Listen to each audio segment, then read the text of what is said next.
Hello and welcome to the Central Lyon George Little Rock Football Podcast presented by the CLGLR Quarterback Club. We are recording live in downtown Rock Rapids from the Rock River Brewery. Now, here are your hosts, former CLGLR head coach Toby Lorenzen, current CLGLR line coach Dwayne Postma, and current CLGLR head coach Curtis Eben. On the near sideline, Teichman with blockers, brought down, fumble on the play, Lions cover it up, that'll do it. The Lions are the 2022 state champions in the state of Iowa. Welcome back to our third episode of Season 3. I'm your host, Curtis Eben, along with Dwayne Postma and Toby Lorenzen. Our special guest this week is Rich Roste and Joel Vis, two very special people to our program for many, many years. But before we get to those guys and all the stories that we got with those guys, we're going to talk about some Mount Rushmores. We actually have two this week. We've skipped a couple in the past, so we're going to try making up some for the skipping those. So our Mount Rushmore, we're going to start with our inside linebackers for our Mount Rushmore. Some of the, go back and, Coach Lorenzen and I had to sit down just today and go through and really think about guys that were on the list from inside, outside. I'm just going to go through a list of people that were on, that played linebacker for us in the last, since probably 90. We're going to do a couple years off, but here's some of the guys that played multiple years and things. So Tanner Vanentop, Nick Lutmer, Luke Groders, Jeff Wagner, Kalen Meyer, Cliff Logan, Brian Paris, Brent Venegay, Roger Meyer, Mike Klinkenberg. So those are some of your inside linebacker guys that have gone through, and we're going to talk about the list. Anybody want to volunteer to go first? You want me to? I'm last. Okay, I'll go first. My four guys, I'm going to start off with, obviously, two guys that played at Iowa, Mike Klinkenberg and Roger Meyer, two guys that solidified the inside. Another guy that we talked about in the 91 season, Brent Venegay. And my last guy is the guy that played a couple years ago, but absolutely was a stud, Kalen Meyer. So those are my four. All right, I'm going to kind of piggyback off that. Obviously Klink and RJ, when you go to Iowa and you play that position at Iowa, obviously you're doing some things in high school that are getting things done. Brent Venegay, I know he bounced in and out, but he spent most of his time inside, and he was a complete stud. Those of you that remember watching him play, he just brought the attitude and everything, and I loved it. And my other one was Brian Caparis. Brian Caparis did a lot of things. I'll never forget the week where you wanted him to stay focused and practice on shutting down that A gap, and he comes to practice and Coach Eben has his helmet ready to go, and he's got two great big pieces of cardboard on his helmet on both sides, and all he could see was straight ahead. And he had to go through the whole practice like that. Every time you'd ask him a question, he'd turn his whole head and look at you and everything too. We gave him artificial tunnel vision. Yes, exactly. But he was my fourth, and we go way back. Probably have to, Mr. Honorable Mention list. I think I'm gonna put the man on the honorable mention list right here. None of us really watched him play, but I've heard he's had millions of tackles and 20. What was the number in that championship? Well, you 20? Watched it. We quit counting at 21. Okay, gotcha. That's all I know. So Dewey's on my honorable mention list. All right, he's climbing up Mount Rushmore. He's not quite there yet, but all right, Dewey, you're up. It's Mike Klinkenberg, obviously, goes on the Mount Rushmore for me. Roger Meyer was always, still is for me, better known to me as an incredible running back. But, man, did that guy play linebacker, and obviously for the Hawkeyes as well. Brent Venegay, Brent was, we go back to guys like Lance Botts and Scott Groders back in that team in 91. But Brent was right there with them guys as far as an impact player, went on to South Dakota State and had a good career up there as well. But he was so intense when you think back to those days. And Kalen Meyer was one of the if we had a Mount Rushmore of players who would make people around them better, he would be the lead of my Mount Rushmore. he made people around him so good on offense and defense, particularly defense. As a leader, but he was a performer. He was very, very special. So I got Mike Klinkenberg, Roger Meyer, Brent Veningay, and Kalen Meyer, and I really like to, I always add my honorable mention. I'll just add one tonight. Luke Groders.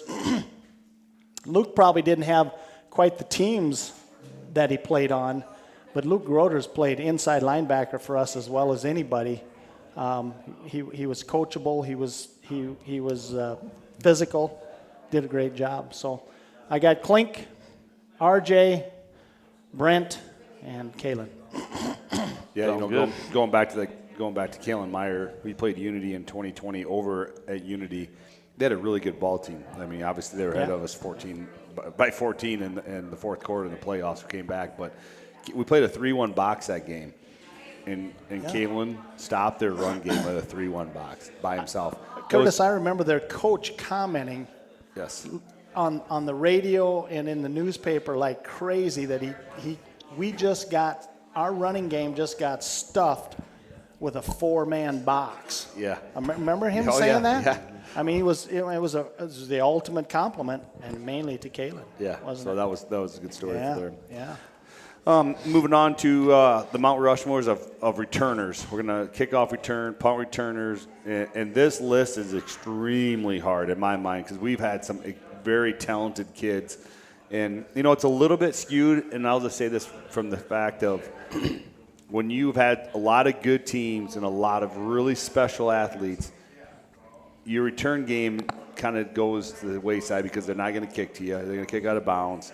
You know, a lot of things that determine that. If with this, how would this list change if they actually punted to us or kicked to us every time? You know, deep on kickoffs or punt returns. It's been a huge difference. You know, this list might be different. You know, so that's for me. It's I'm just going based on some memories that I had with these guys. And again, do you want me to start with the return game? I'm going last. I'll do it. I'll go first.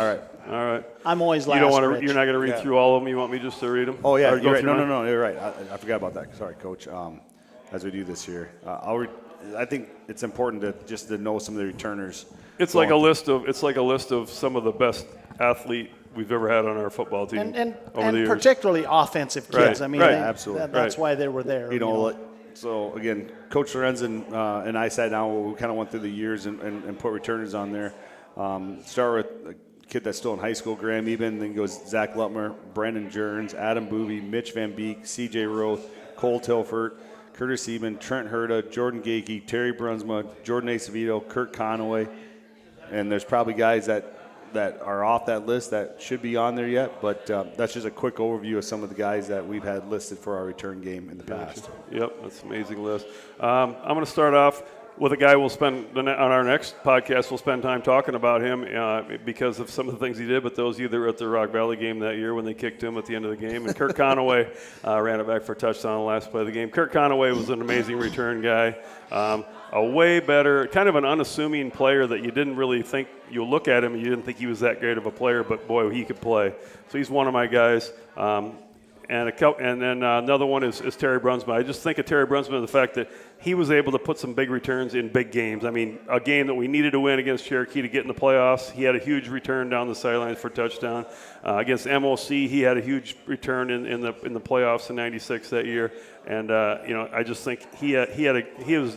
For the littlest guy on the field, he was no fear. There was no fear out of him at all. Special one. What was his nickname? Sweetfoot. Sweetfoot. That was by Coach Schmidt called him Sweetfoot, and everybody called him Sweetfoot after that. I still see him if I see him on the sidelines, I yell, "Hey, Sweetfoot, how you doing?" And make no mistake about it, his absence in that championship game that year. Oh yeah.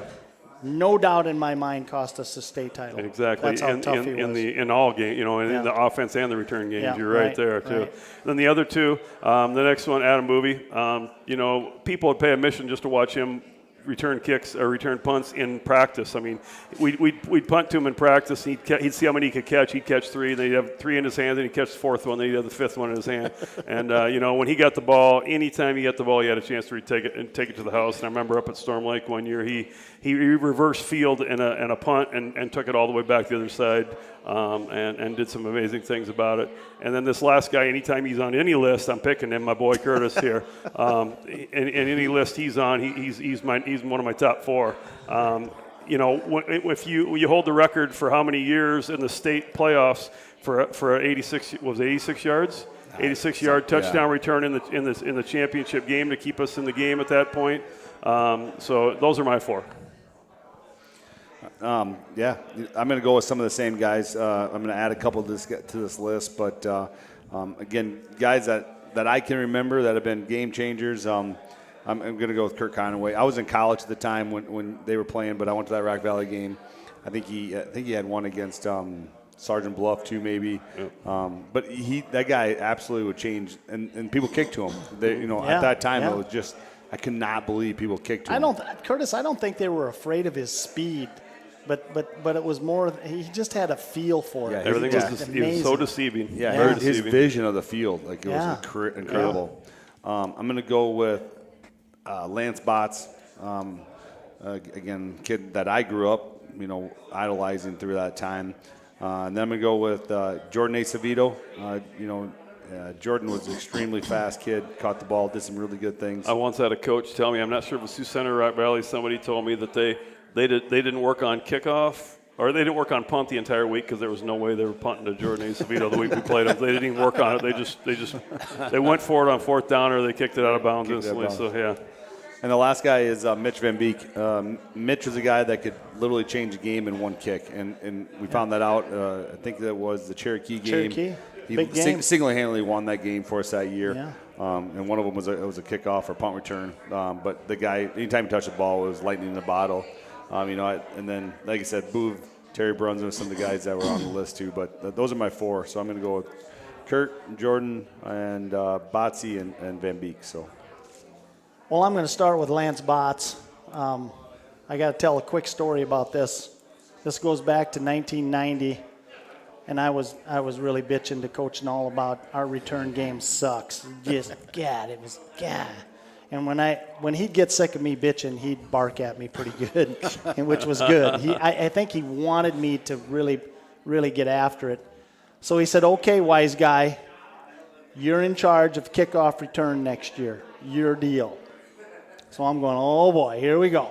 But I knew we had guys like Lance Botts and Scott Groders on that team. It actually might have even been 1989 when Botsy was a sophomore. So I go to the SDSU football camp that summer. I was not too far out of college, and get involved with everything. And I make it known that night before everything starts, before all the beer drinking starts and all the fun stuff. I make it clear that I'm looking for a kickoff return. So if anybody out there's got a kickoff return, give me a wave here sometime tonight, and I want to see what you got. So we referred to it. First of all, I referred to it as the Belfouche Special, because the head coach, I don't remember his name, it was from Belfouche, South Dakota, waved me down, and by this time the beer was well in play, if you know what I'm talking about. So this guy, he explains it to me, and it's wildly simple, but amazingly effective. So I bring it back, and the guy said, if you got some speed guys, this will work. So we've got, I think, I don't know if Terry's here. He might have left a little bit ago. Terry Van Berkem will remember it. We called it the pizza return because I told the boys, when I was showing it to them, if you get a touchdown on this, I buy everybody Pizza Ranch buffet pizza. Oh, man, did I bite a big one on that. Because I know in 2 years, Lance had at least 4 touchdowns on those kickoff returns, the pizza returns, and it all started with the old Belfouche Special. So I start with Lance Botts. Another one that I don't know if anybody's mentioned too much of, Jordan Acevedo.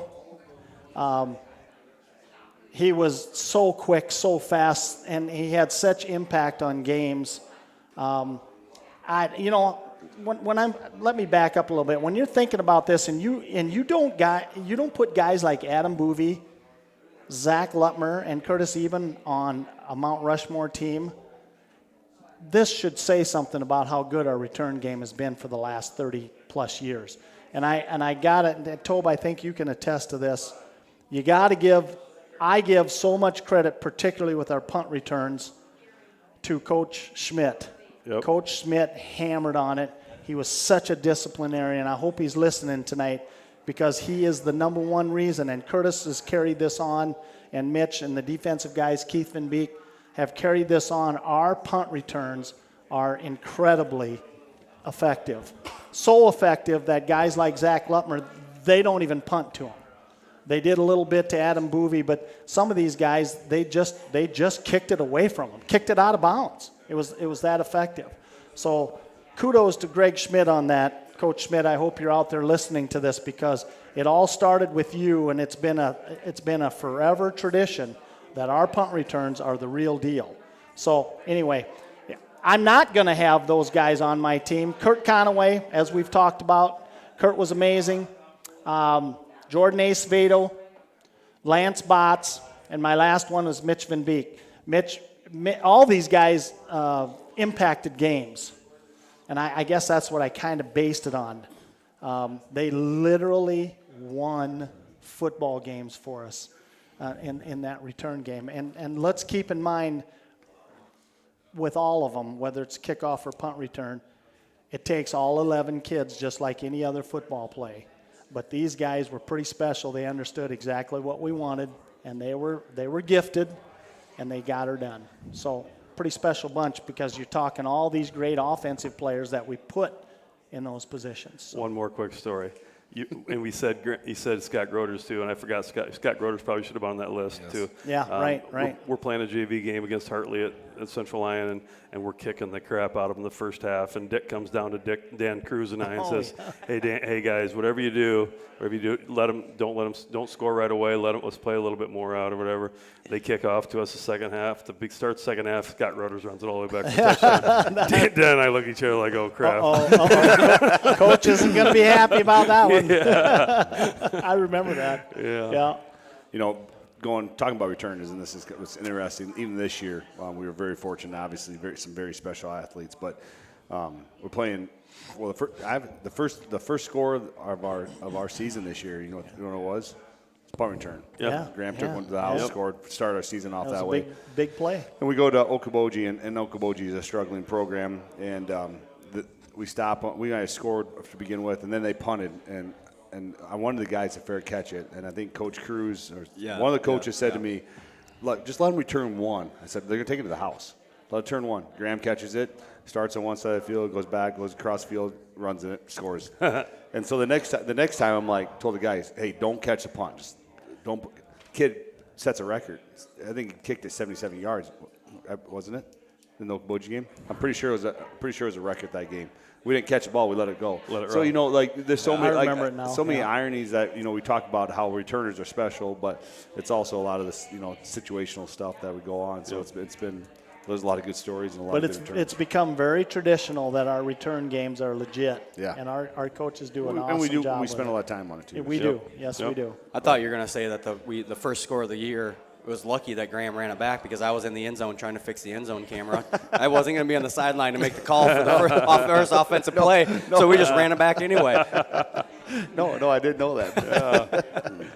All right, we'll get into our program for tonight. We'll have our two guests here, Rich Roste and Joel Vis. We're going to start with a little bit of history, Rich, and then Joel, about a little bit about yourself, what got you to Rock Rapids, what got you into broadcasting, and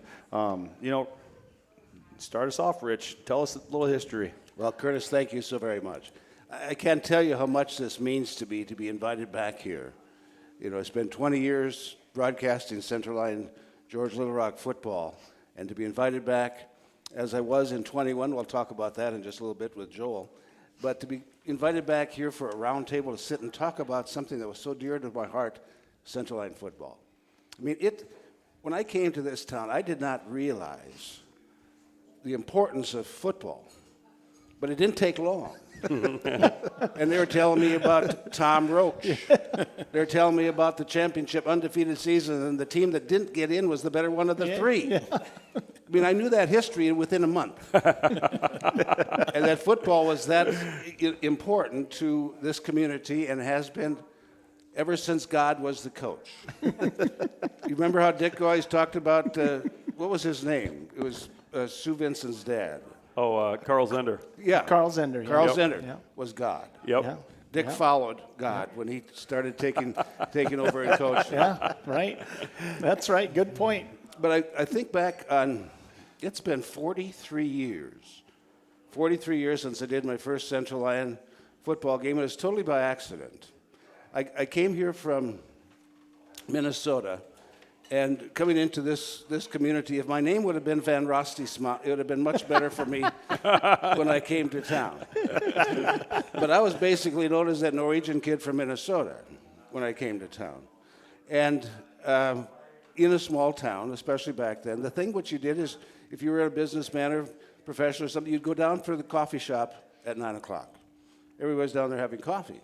And that's where I met a guy by the name of Dave Ingvaldsson. And Dave was the Rock Rapids KQAD announcer. And I don't know if you probably never knew him, Joel. I didn't. No, it was before your Well time. before my time. Yes. Well, that's right. You would have been probably not born. I was a twinkle. Twinkle there. But anyway, so I got to know him, and he found out that I had played football in college. And he said, this Friday night we've got a game coming up. I need someone to take stats. Would you be interested in doing that? And so I did. And so that's why I got started. The next week, Randy Wagmeister, I believe, was the color guy. And he wasn't there the next week, so I stepped into color. And before the end of the season, I was starting to do play-by-play. Because What year was that, Rich? 1980. 1980. Okay. And I'm trying to think, and I'm not sure if Mike Knoll was quarterback in He would 80. have been. Yeah. I bet he was. That was so he was, Yeah. Dick's son. He's in my brother Bud's class, so Okay. yep, he was there. Yeah. Yep. So Dick's that was in boy. 1980. Yeah. And that was a long time ago. And I remember later on in that season, either that or the next season, Central Lyon was playing Sibley. And there was Blair Metzger was a probably tight end. Yep. And there was a pass to him in the end zone that got ruled out of bounds. And Bud Colby must have been taking pictures on the sidelines, and he actually caught the picture and showed him catching that ball in bounds. And they ran that in the Central Lyon. And I think that might have been the only picture they ever used of Bud's. I'm not sure. He was with the paper then. Yeah. Oh, yeah, he was Yeah. with the paper. Yeah, kind of like the boss's daughter's Yep, was his yep, wife. Yep. But anyway, back in those days, that's when we started. That's when I started. And Joel will maybe recognize this. KP 2566 in Rock Rapids calling Laverne. Absolutely. We had an office downtown. That's right. And what it was is we had what they called a Marty unit. We did not have telephone line at the press box at Central Lyon. We had what they called a Marty unit. That's right. There was an antenna on top of it, and we had a shortwave radio that we could go right to the tower at the station. Then it went up to Hardwick. But anyway, that's what we had. We had live, and we broadcast that way. And it was a direct. But the radio station Laverne covered Laverne football first. So the games are always delayed broadcasts. Oh, I didn't realize that. Yeah, so you broadcast the game, then you could listen to it on the way home. Yeah, sure. And if Terry Van Berkom was here, he'd attest to that, because I'll talk about it. Well, I'll talk about it right now. We were doing a game down at Hull, Boyden Hall. And by that time, we were using telephone line. So during the broadcast, somehow somebody turned and the phone line gets pulled out of the socket. So we're off the air, I thought. And I said some things as we plugged it back in that I shouldn't have said on the radio. And on the way home, we happened to hear that, and Harold Norman had called me on Monday. Harold Norman was the radio station manager at that particular time. But we went from Marty for home games, then we had a telephone in its infancy back then, and it was, we didn't have that one box, what was that called, Joel? Well, we had audio mixers that we have now, But gosh, what was it? It was a Merc unit. But it had a dial, and we thought we were really uptown when we had that. Yeah, it was a Merc unit. Yeah. I remember being down in Rock Valley, and the game, they had me set up, and I was basically, they had a line running down from the telephone pole behind the bleachers down to me.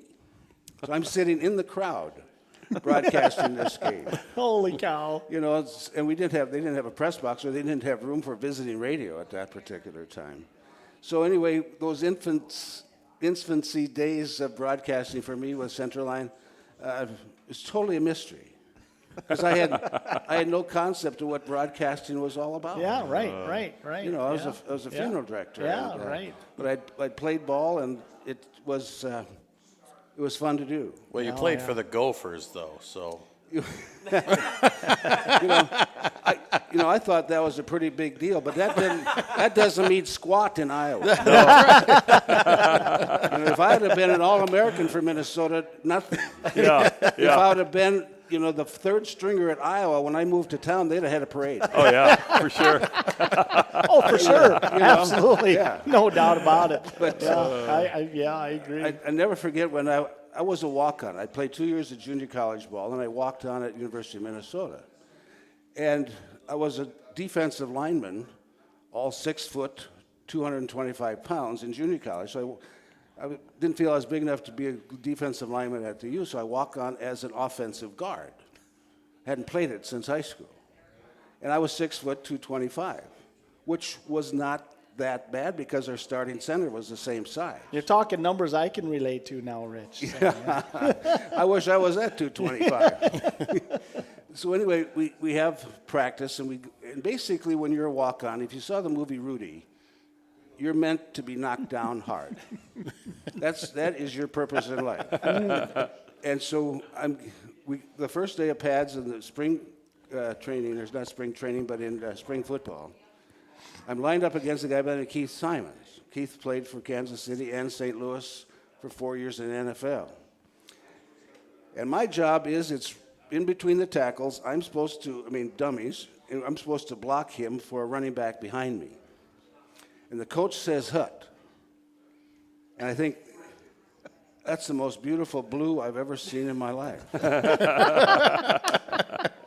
And all of a sudden, this dark shadow comes over me. I'm laying on my back, knocked out. And the coach comes over to me and he says, "Hell's fire, son. You're supposed to be blocking here." Welcome to the Big Ten. But out of 48 walk-ons, 2 of us were invited back, and it was a great opportunity and a great time. I was battling to start for the Ohio State game, and had our last full scrimmage.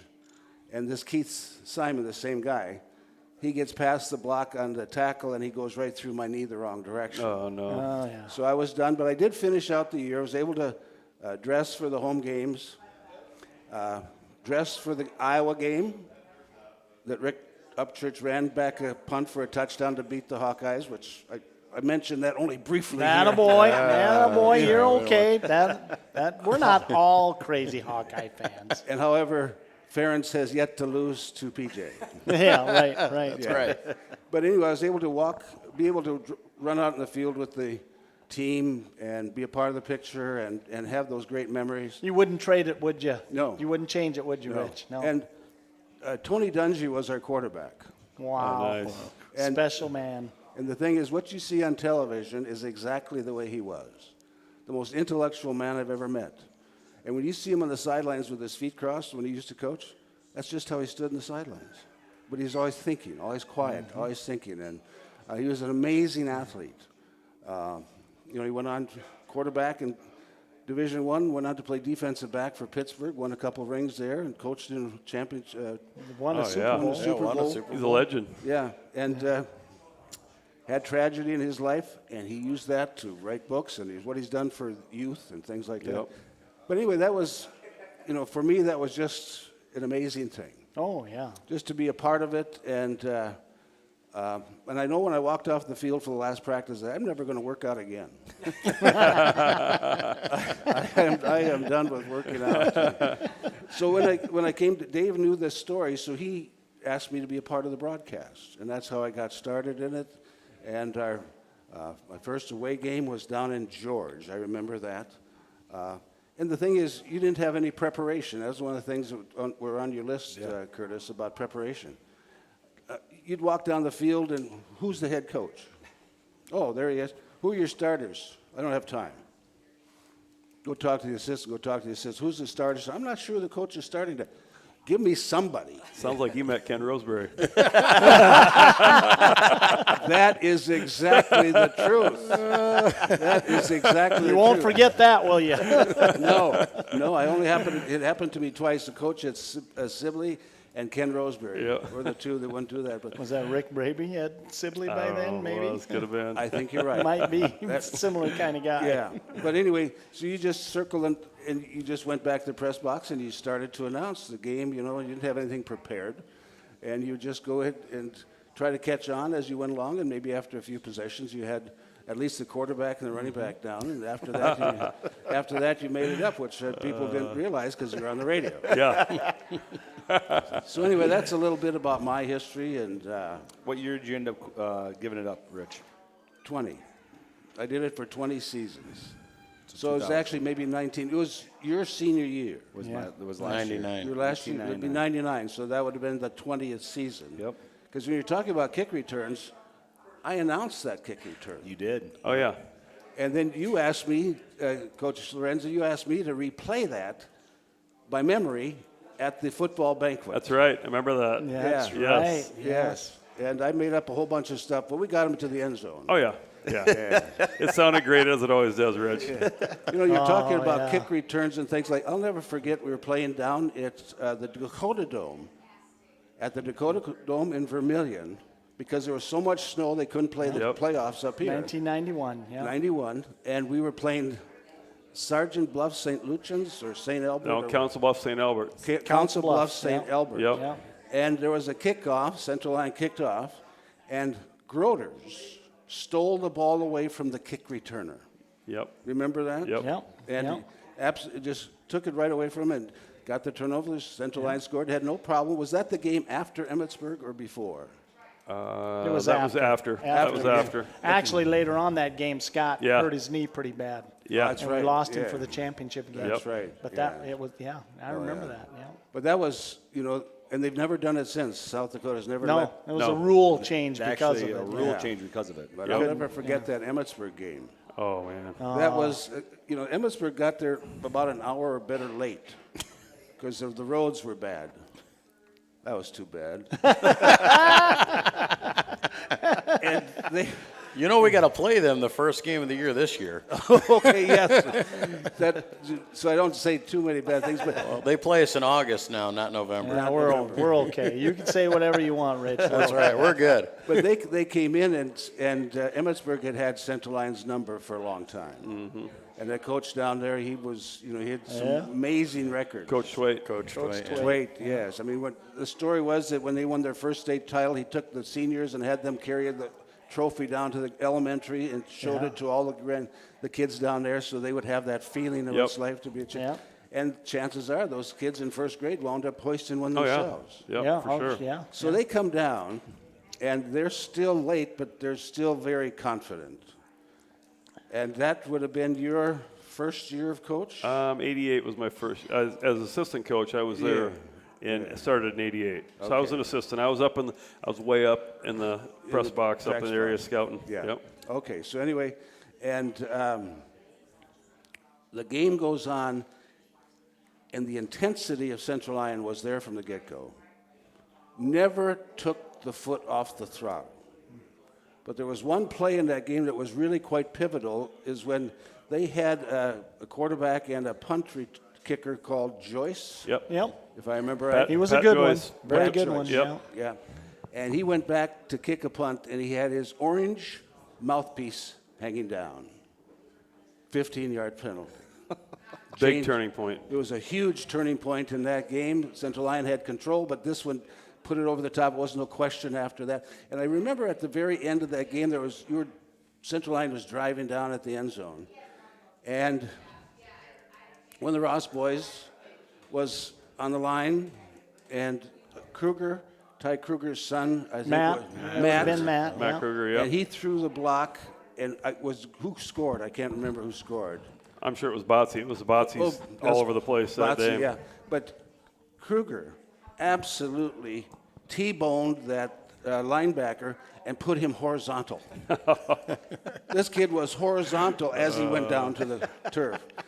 But that game was just so satisfying. It Yes, was. yes, It really it was. was. Boy, that's well said, Rich, because our speed just ate them guys up, and it was very satisfying. Dick always said that Twait said that'll never happen again. I couldn't believe they made us play, and they were the ones that kind of initiated playing in the dome. Right. But after that, they made it sound like they were coerced into making that they were not happy with it. Oh, I bet not. But that was a huge game. Oh, yeah. And I'll when I'm taking things over. You asked. No, you're doing fine. Yeah. Keep her going. Well, when you think of games over the years and the players over the years, there's one quarterback that comes to mind that I just think was fantastic. Steve Madden. Yep. My son-in-law. That a boy. Is he listening? I don't. That a boy. He might be. But yeah, he was a part of the DGR quarterback connection. There you go. There we go. Dick talked about that, how often it was somebody that's dad worked at DGR was the quarterback for Central Line. But you said Boovie. Yeah. There was a quarterback. Yeah. Oh, yeah. And you talk about RJ, Roger Meyer. When you guys played Harlan up here, and Harlan came up here totally disgusted that they had to travel. That's putting it really mild. That was another one of those rule changer games. Yeah. And, It was. And they came up here, and it was your first year as head coach. Second year. Second year head coach. Yep. And Dick and Ty were doing the game. And I'll tell you some stories about those two. But that was when Roger had that 60-yard touchdown run. Yep. And as Dick called it, the quagmire that he ran through. I mean, when he ran, water splashed everywhere. I mean, But that was just, and Harlan was insulted. They came up here, and they still felt insulted when they left. Yes, they did. Just the way we like it, right? That's right. And what was the point spread on that game? Well, they were the number one team in the state. Right. At the We time. weren't favored, that's for sure. Yeah. Yeah. And you beat them by 2 touchdowns? 20-14. 2014. 2014. You got a little sketchy at the end there. We were a little nervous. Well, but nobody in the world thought you had a chance. Oh, no. I mean, Harlan, they had their own tour bus. Yeah. They didn't bring a school bus. It's always so fun over the years to always go back to that game and put it on put our DVD in and listen to it, because we can hear you in the press box during the whole game at the end there talking about. We're watching they're tape going to the and dome. listening to Rich, and John Vanderzee's going nuts, and you're announcing behind John Vanderzee as he's screaming, "You're going to the dome!" and you're yelling, you're saying stuff, and everything. It was pretty special. Oh, and back in those days, when I started in radio, everybody had a catchphrase, and everybody had said, "Holy cow." Well, everybody's always said "Holy cow," and you can't say "Holy" on the air. Nope. So I tried to come up with this holy, and I said, "Holy, help me, holy, help me, holy." And I was mowing lawn at the funeral home, and I'm thinking about this, and the rows are going like this back and forth. But I'm thinking about this: holy, holy, holy, help me, Helen, Harriet, Hannah. And that's what it came up with. It was "Holy, help me, Hannah." And originally I had thought I was going to say, "Holy, help me, Hannah, I'm having a heart attack," but that was too much to say. But that became kind of my catchphrase. Yeah. And we know. I used that for 30-some years. Yeah. And It all started here. Yeah. And I remember the first time I used it, I was looking down towards the bench or something, and people were turning around. What did he just say? one time I was doing a game for the Sioux Falls Storm. We were in Arizona for a playoff game. 14,000, 15,000 people. It was just a wild game. And it went down to the last play, and they missed a field goal. We're tied. And then the Storm comes back, and they make their field goal and win. Upset them. I mean, the crowd just was quiet, and they could all hear me, every one of them, because I was screaming and hollering. And I brought it out from the way back. I said, "Holy help me, Hannah, I'm having a heart attack," because this game was so exciting.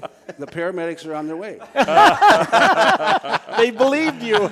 I get back to South Dakota. My neighbor calls up. "I heard you had some heart problems out in Arizona, so you got to be careful what you say." But you know, to be a part of the broadcast over the course of the years, and I don't want to take time away from Joel, but I've been doing a very good job of it. You're doing just fine. They hear from me all the time. They don't need to hear me. We're good. We'll get there. But anyway, just to be a part of this, the history of Central Lyon George Little Rock football. And I remember it was just Central Lyon. Yeah. When I first started, it was just Central Lyon, because this is the third game of the year, was against Kenny Roseboom's Blue Jays, if I remember right. Yeah. George Blues. And it was George Little Rock. Was it at that time? It was still Not yet. just George. Just George. then, Just yeah. George. Yeah, okay. Yeah. Was it MOC at that time or not? It was just MOC, not Yeah, Floyd not Valley. MOC Not Floyd Valley, yeah. Right. I didn't even know Floyd Valley. Yeah, that's been on for a while now Yeah. too. But And it definitely wasn't Boyden Hall, Rock Valley. It was Boyden Hall and Rock Valley. That's right. Yeah. well, you know, Rich, when we're talking about who to invite to some of these podcasts, and we talk about the Central Lyon George Little Rock program, you know, you go back to before the guy that was before you, I forget his name. Orrin Harris. Orrin Harris Yeah. was in my time. I was like and Dick yourself. Null and what's his name, following Orrin Harris. Right. Well, Orrin Harris did it this way. You know, so Yeah, you're I right, was right. following a legend. Right. Well, I don't know about that. But when we talk about the program, the history of our program way back in those days, from Orrin to you and then to Joel, you guys have played a huge role in the program of Central Lyon and Central Lyon George Little Rock football. Wow. And sometimes I don't think you realize it, but so many times we as coaches, parents, we hear it a lot of times with a lot of older folks going back to Orrin Harris in your time and more current. We hear it all the time. We hear your names come up. So you guys played a huge role and play a huge role in our program, in the Central Lyon George Little Rock program. And that's the absolute truth. Well, thank you very Yeah. much. That means a lot. I've talked to friends, farmers, that was on the tractor. Yeah, right. Yeah. Yeah, right. Or in the Yeah. combine during the course of, you Yeah, know, that's so true. you listen to the game. Big time. And it it's was still that way to a large You know, degree. It really is. The good news is now those tractors have auto steer, so they can watch on the YouTube. They can and be don't have to dancing pay around after a Yeah, they touchdown. don't have to pay attention. But actually, your job, you know, back in your day, it was a little bit harder. No offense, Joel, it was a little harder the fact that he had to paint the picture for us. We didn't get to watch the picture as we're broadcasting it there. Well, that's how I had to start, though. That's right. But that was what Dave Igvelson told me. You're telling a story to a blind man. He can't see what's going on, so you have to let him know. And if I wasn't descriptive, then I would be as excited, because it was an exciting part of the game, you bet. and you tried to bring in that intensity. And for me, it was just, I didn't try to do it. I just got excited. Yeah. I got excited, and it was just a part of the broadcast and a part of my nature. And people appreciated that. People feel that. I mean, Yeah. even today, Joel, you can attest to that. We can tell that when we're listening. Yeah. You guys express that, and people feel it. I mean, it's a big deal. It really is. They almost feel like they're there. Yeah. Right. When you can do it right, they'll tell you that they feel like they were there, even though they missed it. So Yeah. those are the good compliments you get. That's Yeah, right. you know, moving into you a little bit, Joel. You started then in what year? 2005. 2005. I started. You know, and obviously still current. Still current. So yeah, this will be my. Well, I guess as long as I don't get fired over the summer. I was just going to say, we're tentative. We're tentative for next year. We'll see.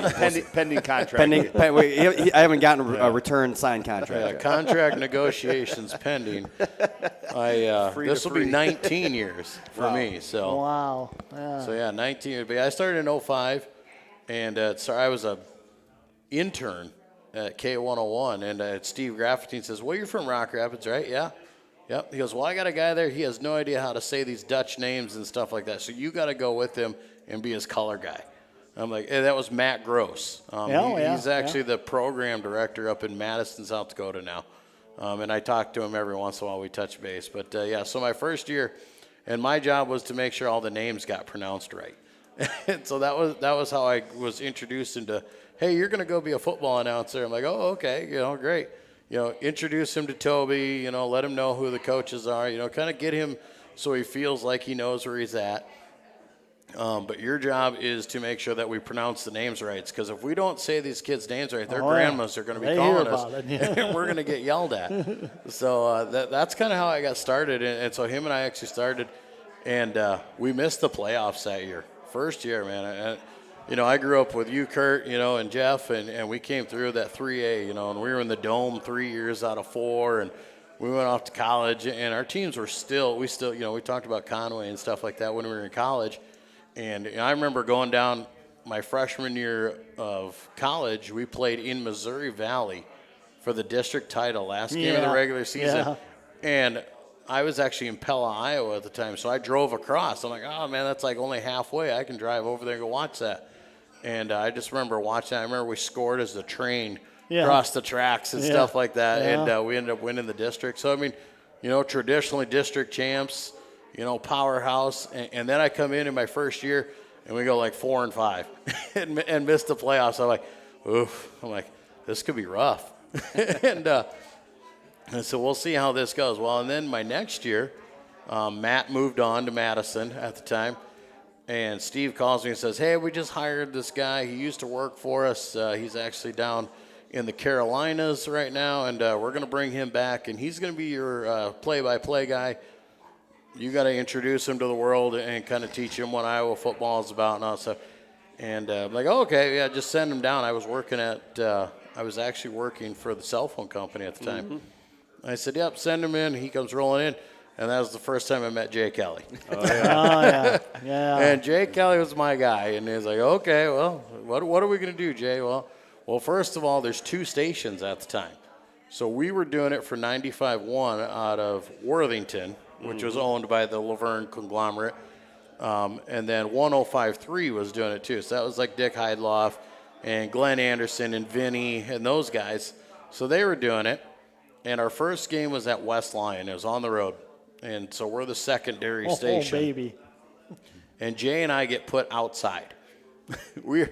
Those guys are crammed up in that little press box up there, and we're in the top row of the bleachers, and we got our equipment set between us, and it's drizzling and kind of raining and stuff like that. So that was 06.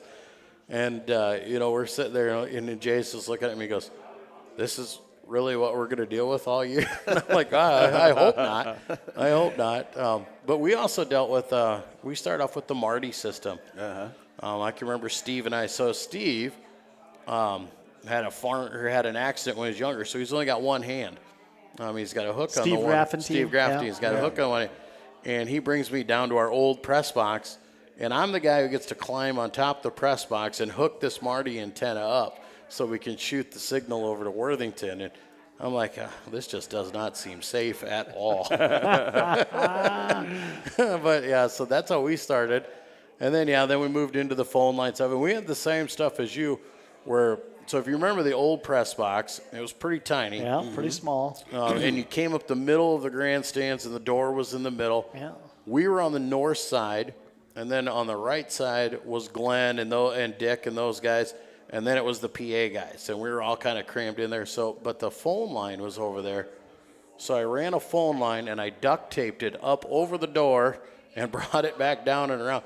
And every once in a while, they get unplugged. And I'm not sure if, maybe Vinny had a few too many before he got there, and he did it, and he accidentally. It was entirely possible. It could have happened. It was nice that Coach Eben took care of that small press box for us. That's right. I burned it down. Yeah. So So yeah, we had that, and yeah, every once in a while we got the phone line Not on unplugged. purpose, Curtis. Not on purpose. Not on purpose. But yeah, so yeah, we had that, and then we'd go on the road, and I can remember Jay and I'd go on the road once, and Sioux Center had a terrible press box too, and it was raining out, and we had to go on top of the press box, and so you could walk up the steps and get into the press box, but then it was a ladder out the outside to get up on the top of this thing, and it's raining, and we're like, okay, so we're gonna go on top to say if there's lightning. You know, and they told us, if it starts to lightning, you guys better get down because you might get struck by lightning. Like, oh, okay, well, hopefully they canceled the game by then. But, you know, so yeah, I remember standing on top of the press box. And then I can remember going to Spencer a few times in them early years, and Curtis was an assistant up in the box, and we stood really close to Curtis in Spencer.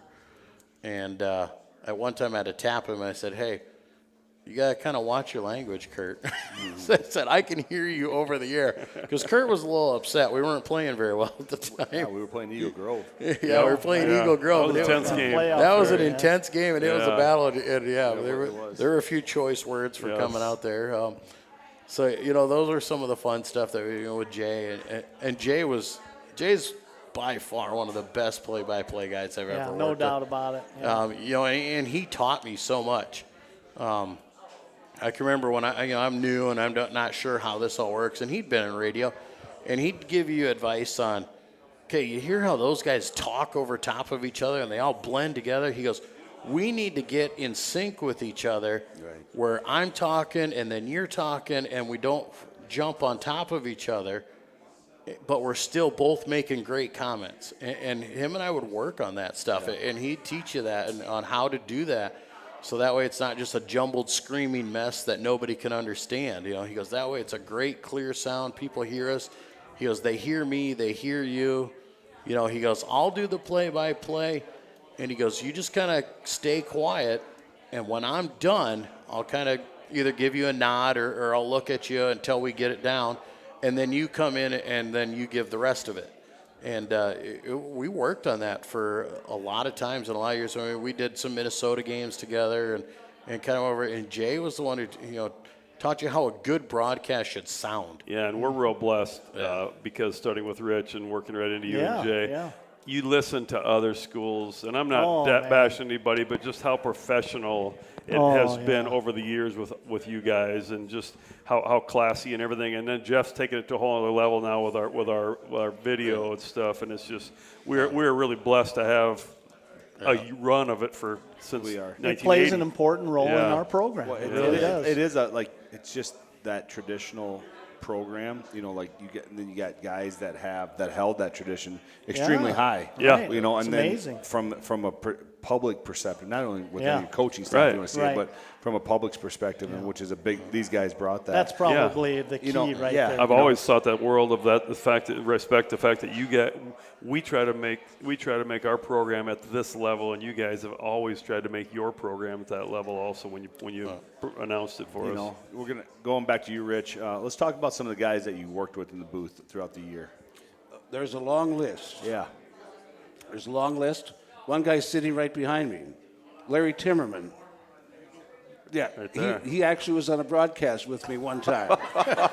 One time. One time, and he kept his stats. It was down in Sheldon, if I remember. And I got to Sheldon, and I had to ask him, what is an Orb? I didn't know what orange and black was. Yes.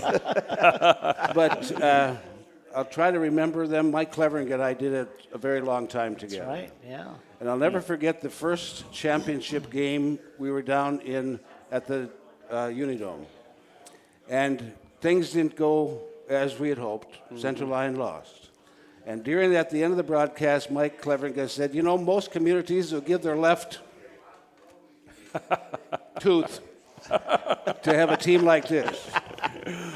We get back for the hometown celebration. Roger Oliver comes up to us and said, it's a tooth.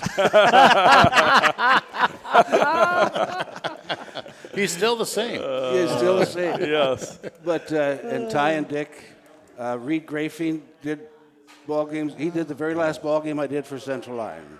It was a championship game, and he helped me then. Terry Van Berkham and we did games together for a long time. But we had a great time. And I'll never forget, we're going down to Sioux Center for a game. And my dad happened to be around, so he rode along. And I got my white hair from my dad. And anyway, after the game, we stop at Casey's. And I said, Dad, you want to drive? He said, no, you go ahead and drive. I said, you sure you don't want to drive? He said, no, you drive. I said, well, the guys usually get treats after the game. Well, that's fine. You got a candy bar? I'd get one of those. Yeah, that's what he wanted. I said, well, no, there are different kinds of treats. And I'd kind of like to have one too. He said, that's fine. You go ahead and drive. It won't hurt you. That's not the same man I grew up with. You know? And then another time we were doing a game in Hayward, and we had to stop in Sioux Center to reestablish the number of treats that we had. we were already out of treats on the way home. Attaboy. But, and I hope I haven't forgot. Oh, one other. There used to be a pastor here in town, Pastor Grunike. He had the Baptist church. Yeah. He had a son, I think his name was Rod, and he wanted to be in broadcasting. So the pastor asked me if I'd ever take him along, and I did. And so we get all set up, and I kind of tell him what we're going to do, and I open up the game, and I said, it's probably going to be a really exciting ball game tonight. And he goes, oh, no. He nods his head. And pretty much, he didn't say much the rest of the time, but he had a great time. He had a great time listening to you. Yeah. And I'm trying to think if there's anybody else, and I apologize because I had so many, but Dick and Ty, the three of us, formed a great team, and a three-man broadcast is very difficult, as you well know. It's hard. Trying to keep people from stepping on each other and things like. We fixed that problem. We're doing a game at your dad's named field down in Lamar's. We were doing a game down there, and our equipment broke. So all we had was the handset, and we had to pass it back and forth between us to do the broadcast. We never stepped on each other's broadcast. And I believe the Central Line won that game. Yeah. Well, if it was against Lamar's, we won Yep. most of them. Most of them. Yeah. But I remember that the field is named for your father. Yep. Yeah. Yes. You did a pretty good number of years with Dick and Ty then, didn't you, Yes, Rich? we did. Yeah. We had a lot of fun. Yeah. And talking about R.J. Meyer, Ty Kruger was kind of the Don Meredith of broadcasting. I was just going to say, you guys are kind of like that trio of Yes, it Howard was. Cosell, Don pretty Meredith, cool, Frank yeah. Gifford. And we had little miniatures with our names on them. Sue made those for us. But one thing he said during the broadcast when Roger just got done carrying the ball, he says, the other teams, when they get on Roger, they just hang on and hope they don't drag him too far. And that's what Roger would do. He'd just drag him right with him. Well, Yes. And Dick and Ty and I had just a great time working together. We had great friendships. And I developed a thing with Dick that I would go and talk to him kind of after the first week of two-a-days. I'd see him and I'd talk to him. I said, how's the two-a-days going? You got any surprises? He said, well, I got one kid. I was expecting so much from this kid when he came in. And all that first week of 2 days, his head's not right. He is aggressive, but he's out of control. He's just not playing well. He said the kid comes back on Monday, and he's great. He's just playing so well. So Coach went up to him and said, you know, what happened over the weekend that changed how you're playing? I got lucky. Perfect. Well, Dick told it another way, but I thought I'd tell it this way. That's good.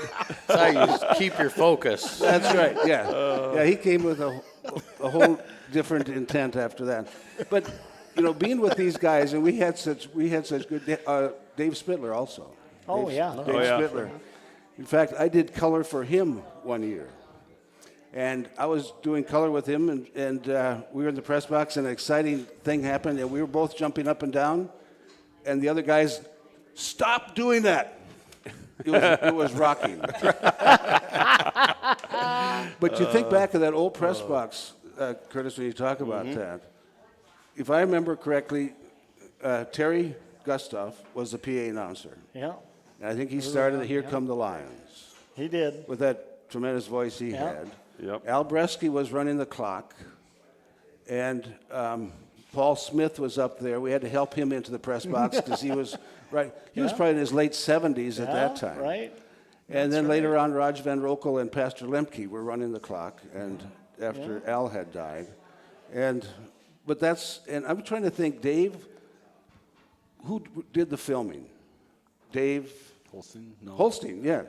Dave Holstein. Dave I mean, Holstein, he did that forever. Before he was a stat guy. Yep. Yeah, but anyway, that was the press box back in 1980, and it was. And you talk crazy. about lightning.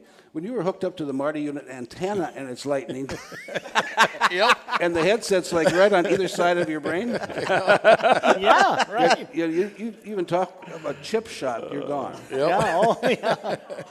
You know, Rich, you mentioned the 90s a lot. That's kind of a decade that sometimes as time passes, but the 90s were a glorious decade for Central Line, George Little Rock football. Yeah. We started the sharing agreement. We had that 91 team, and then we got into the mid 90s and beyond in 3A football. You know, playing the big teams, the big dogs, all the way to Curtis's senior year. Man, oh man, we played good football in those years. That's how I got started, you know. I'll tell that repeatedly, that it's Curtis's fault that I'm here.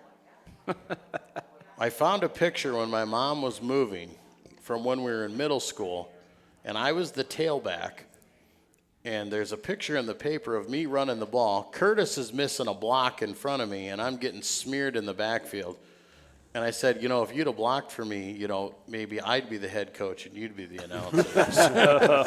So this all started back then in middle school where Curtis didn't block for me. I just knew your potential in cross country. I understand. Yeah. Well, see, that was the thing, too. He didn't accidentally miss that Joel, block. you opened the door. I know. Now you got a problem. Well, that's where I'm at. So then I was playing in practice. I was playing defensive back.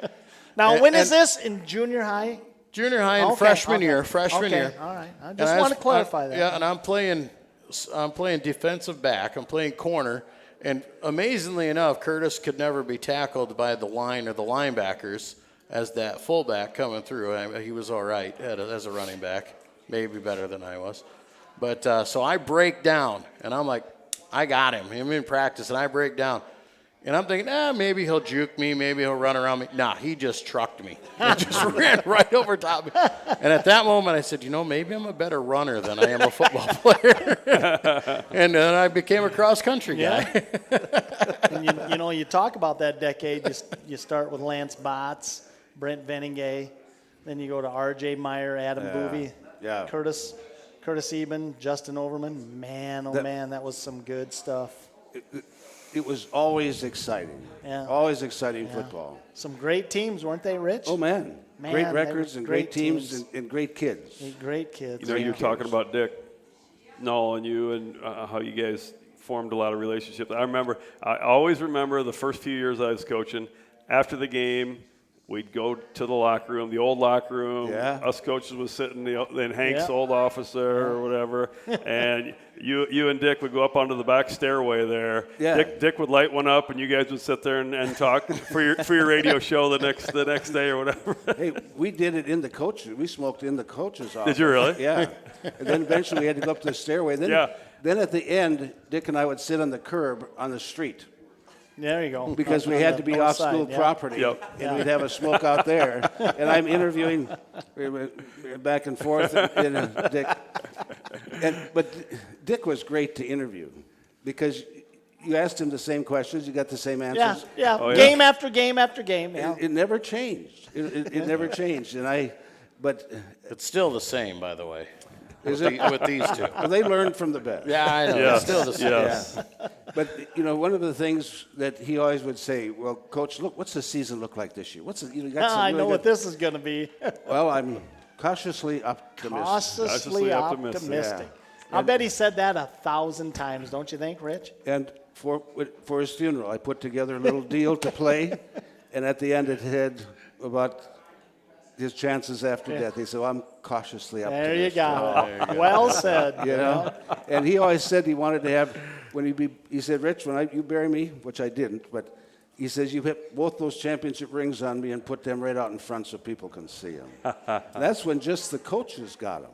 Yep. Oh, Now sure. you guys you all get them, and that's really neat because what a treasure that is. Oh, yeah. You know, what a treasure that is. You know, you talk about having sometimes technical difficulties always got in our way. We're doing a game. I was doing a game down at Boyden Hall girls basketball. Eldon Maxwell's the head coach. And I'm doing the broadcast, and my stomach is starting to just turn. And then it lowers where it's churning. And I'm thinking, halftime. We got 4 minutes left of the first quarter. This is not going well at all.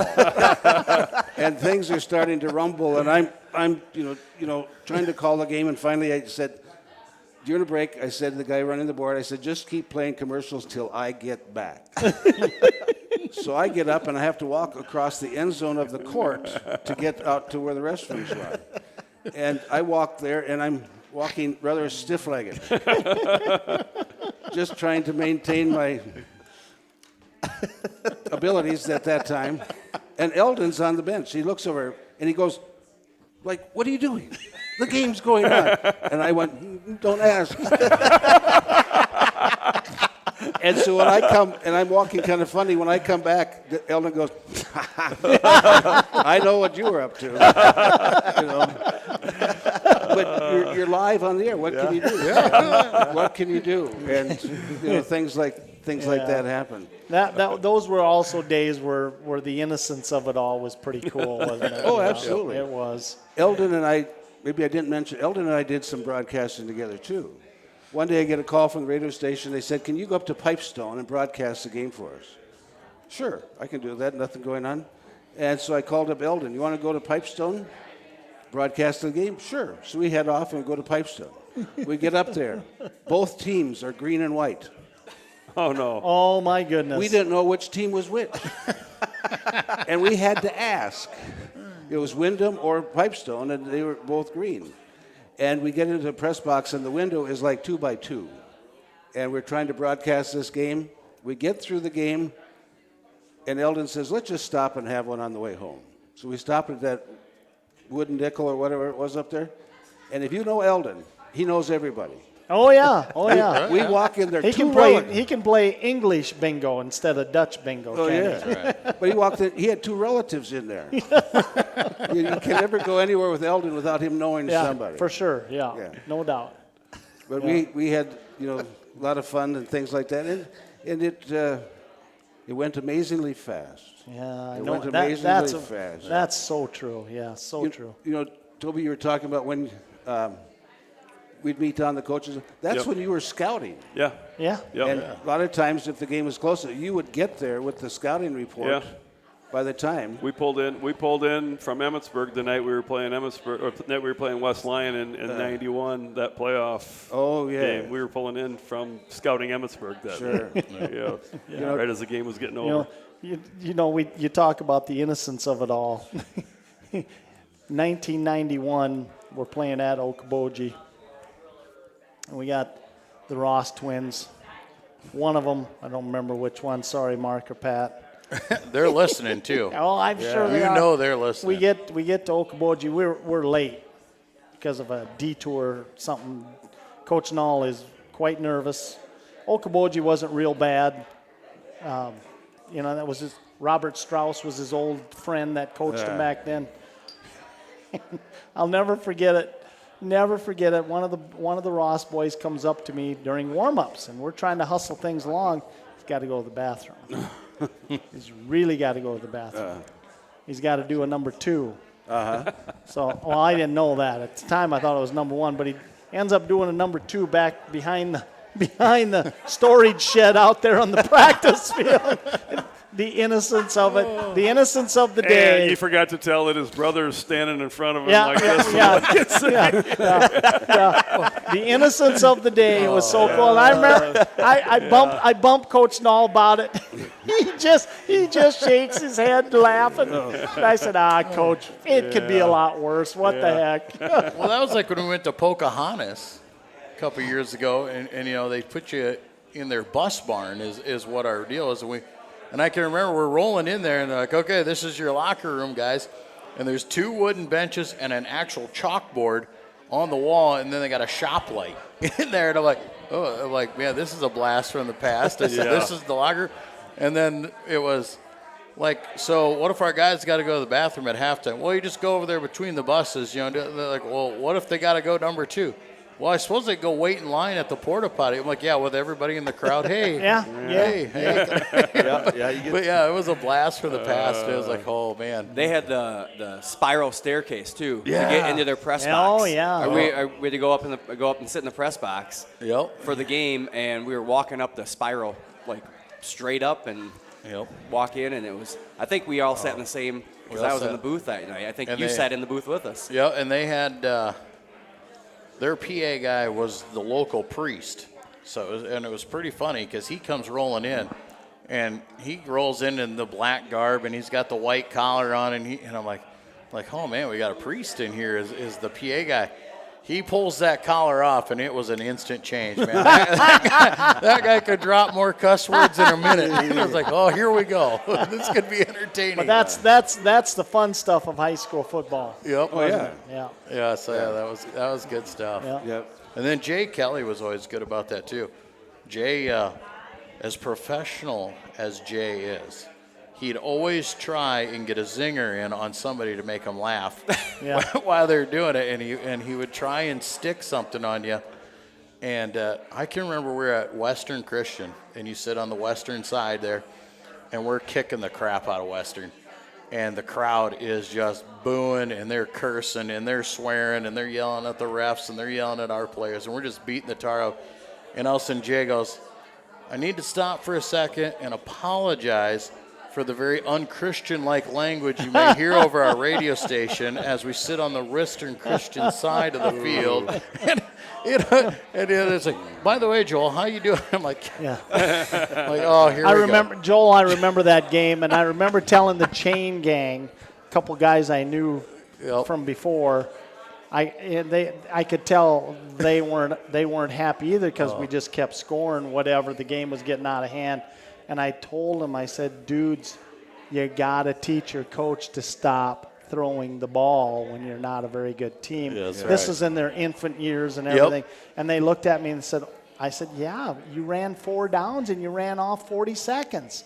What do you expect? And they didn't even realize that. So that goes along with some of those kind of things. That or they'd call a timeout with 30 seconds to go, down 3 touchdowns. That too, yeah. And we'd go to a commercial on the timeout. Jay would instantly whip his pen against the window and just bam, just under commercial. And we'd come back and instant professional. Yeah. And he goes, well, we're getting set up here. It's second down and like 25. They're down 18 points with 30 seconds to go. They're setting up that magical 3-touchdown play. It's like, I'm like, oh, Jay. I love it. Well, we're gonna head into the one. I found so a couple years ago. It's probably been I think 2011. The file said somebody sent me a file, and I'm gonna play this because I think this is Rich Roste to a T. And I'm not sure you guys hear. I'm not sure you can hear it in your ear, so you might take that off and listen to the speakers. This is a very special moment in Central Line George Little Rock history. All right, Rich. And it indicates how important a role you guys played in our history. Here we go. This. And they're going to go for the field goal and the win right now. We'll wait for the decision here, folks. It's a field goal of 21 yards. Good placement. Kick to the Lions. It's blocked by the Lions. It's blocked by the Lions. Brink picks it up. And Curtis even comes up with the block of the field goal. The Lions will win it with 1 second on the clock. Wow. That was the biggest push right up the middle. He ran Curtis Beaver and 53. Nate Robinson right over the top. Just ran over top of everybody for the block, folks. Oh, my holy help me, Hannah. Wow, and the crowd's going wild. The pom-poms are pulling in. Goosebumps are running wild today, Rich. There was 1 second on the clock. Now they're saying the ball game is over. The ball game is over. The Central Lion George Little Rock cleans it to a 2-point victory, and we'll go to the chat now, Rich. Recognize him? Was that when Curtis did it against JSPC? Yep. For those of you that didn't realize it sitting out here, that was the semifinal game. That sent us to the finals. As we were seniors in 99. 1999, Curtis Eben comes through and blocks the field goal to win the game. And holy help me, Hannah comes through for us. As Matt will remind you, Nate Robb paved the way, and Curtis gets the glory. That's the way it is. You know that clip isn't about the play. But I personally, today I was actually going. It was probably 3. Yeah, I was ready to walk out the door and go to track. Yeah, and all of a sudden hit me. I thought, you know what? I have a Holy Help Me Hannah somewhere in my files, and it took me about 45 minutes to find it because it was sent to me so long ago. Yeah. And I pulled it up and I listened to it, and I sent it to my brother, and my brother goes, "Geez, I got goosebumps all over." But I tell you what, it just relived the memories that you brought to our program. That's why you played such a key role in our program history. That's what it's about. I actually have every tape of my senior year on audio. My grandma actually sat at home and recorded every tape my senior year, and I have them all sitting at home in a file. But but again, that portrayed what you brought to our program, and it's been 23 years now later, and it's still a vital part of. There's a lot of folks don't forget that stuff, Rich. You know that. Well, I tell you what, you touched my heart. You totally touched my heart with that, because to be remembered and fondly, that's gold. That's gold. Yep. There's nothing that's better to have somebody that goes back and say, what you did was important. What you did made a difference. What you did was fun. And that's what it made it fun to me. Broadcasting, for me, turned into something very important in the fact that it was an escape from my profession. Oh, yeah. You never knew what I had going on back at the funeral home. And there could be tragedy there. There could be just unbelievable stuff that I had to take care of. Yeah. But for those 3 hours that I could broadcast the game, I was totally away from it. Yeah. Yep. As soon as I got back in the car, I was back in. But for those 3 hours, I could be an announcer.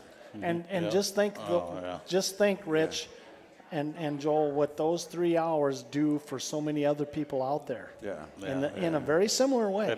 And I don't know if you know, Rich, I can attest to that. Like I said, you can have the roughest day ever, but you walk into the booth and it's like you put the headset on and you're in a whole nother world. Oh, yeah. And you're focused on the football game. You're looking out that window, and we can do a game for 2-3 hours. And then someone will come to us the next day and like, do you remember talking about this? And I'm like, no, I really don't. No. I really don't know. I put that headset on and I call the game as it's happening. And what went on, you kind of remember what happened, but what did I say? I don't know what I said sometimes, and it's a whole different thing. It's crazy, Rich, how much you've impacted us in our football program, and it's over the years, even after you stopped doing our program, after you stopped doing Central Line, George Little Rock, and you were doing your Sioux Falls stuff, and you do the Storm, and you do the hockey or whatever, and we'd be doing something, we'd be painting in the summer or something, and they'd say, well, Rich Roste's going to be on. You couldn't wait. Every time I hear the name Rich Roste, all it does is bring back floods of memories of everything that ever happened in Central Line, George Little Rock football in those lot of those years, those 20 That's years exactly you were doing right. it. It's just crazy. You For could be, many years. It could be the guys interviewing you on whatever Mark Overton or one of those guys over you. It didn't matter. It didn't matter even what you were talking about, because all I was thinking about was the memories that I had from you doing our programs. But we had you on calling all sports. Oh, yeah. Calling all sports. Talking about Central Lion, George Little Rock. Exactly. And that was a neat thing about broadcasting, because you could, and Joel will attest to this too. You have no audience that you can hear or see. So anything you say, basically you're saying just out there. You have no idea if people like it or don't like it, or until the next day they'll let you know they don't like it. But the thing about it is to be able to hear it back, because we have a quiet audience. You know, there was a legendary entertainer by the name of Bob Hope. He lived to be 101 when he was in his 90s. Yeah. They said, why don't you retire and go fishing? And he says, fish don't applaud. But in radio, we would never hear the applause. Yep. We would never hear the applause. One time I did hear some real feedback from a broadcast. I was doing a Hull Western Christian basketball game. They were playing Emmitsburg. And they're up by 25, full court pressing, running a fast game, full pressure backcourt. And I made a comment. And I said, it's interesting, I'm broadcasting the game, and this is nothing to say against the school itself, fantastic school. But on the end of the gym, it says, to him be the glory. And I said, it's really kind of interesting that coach would run up the score.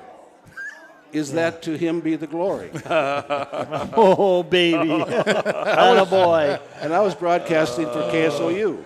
Oh, baby. And the next morning, the phone lit up, overwhelmingly supporting what I said. Nice. There you got it. And I went up and talked to the Emmitsburg coach after the game, and I said, I'm sorry this happened up here. He says, I heard they're going to start a football program.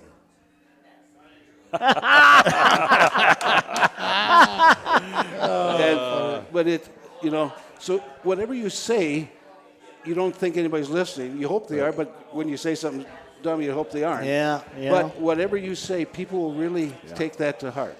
Yeah. They do. Rich, I remember you coming to quarterback or 2 years ago, I believe. 2 years ago, yeah. And just one of my all-time favorite quarterback club memories, just moments, because I just obviously love listening to you. But then you talked about, I think you moved to town and you started broadcasting, and you didn't realize how much of a rivalry between this side of the county and that side of the county. I'll tell you about that. West Lyon, Central Lyon. Unbelievable rivalry. I'm the kid from Minnesota, don't have a clue. So the very first ball game this is probably my second year, that I did the game totally alone. And so I did, I can't even remember where it was. I think it was at Central Lyon. And the next morning I go down for coffee. And the people down at coffee says, you know, you were kind of favoring West Lyon last night in your broadcast. Oh, was I? Yeah, you were. You were really kind of leaning towards them. That afternoon I have a service over in Larchwood. And they come up to me, you know, you were pretty much favoring Central Lyon last night.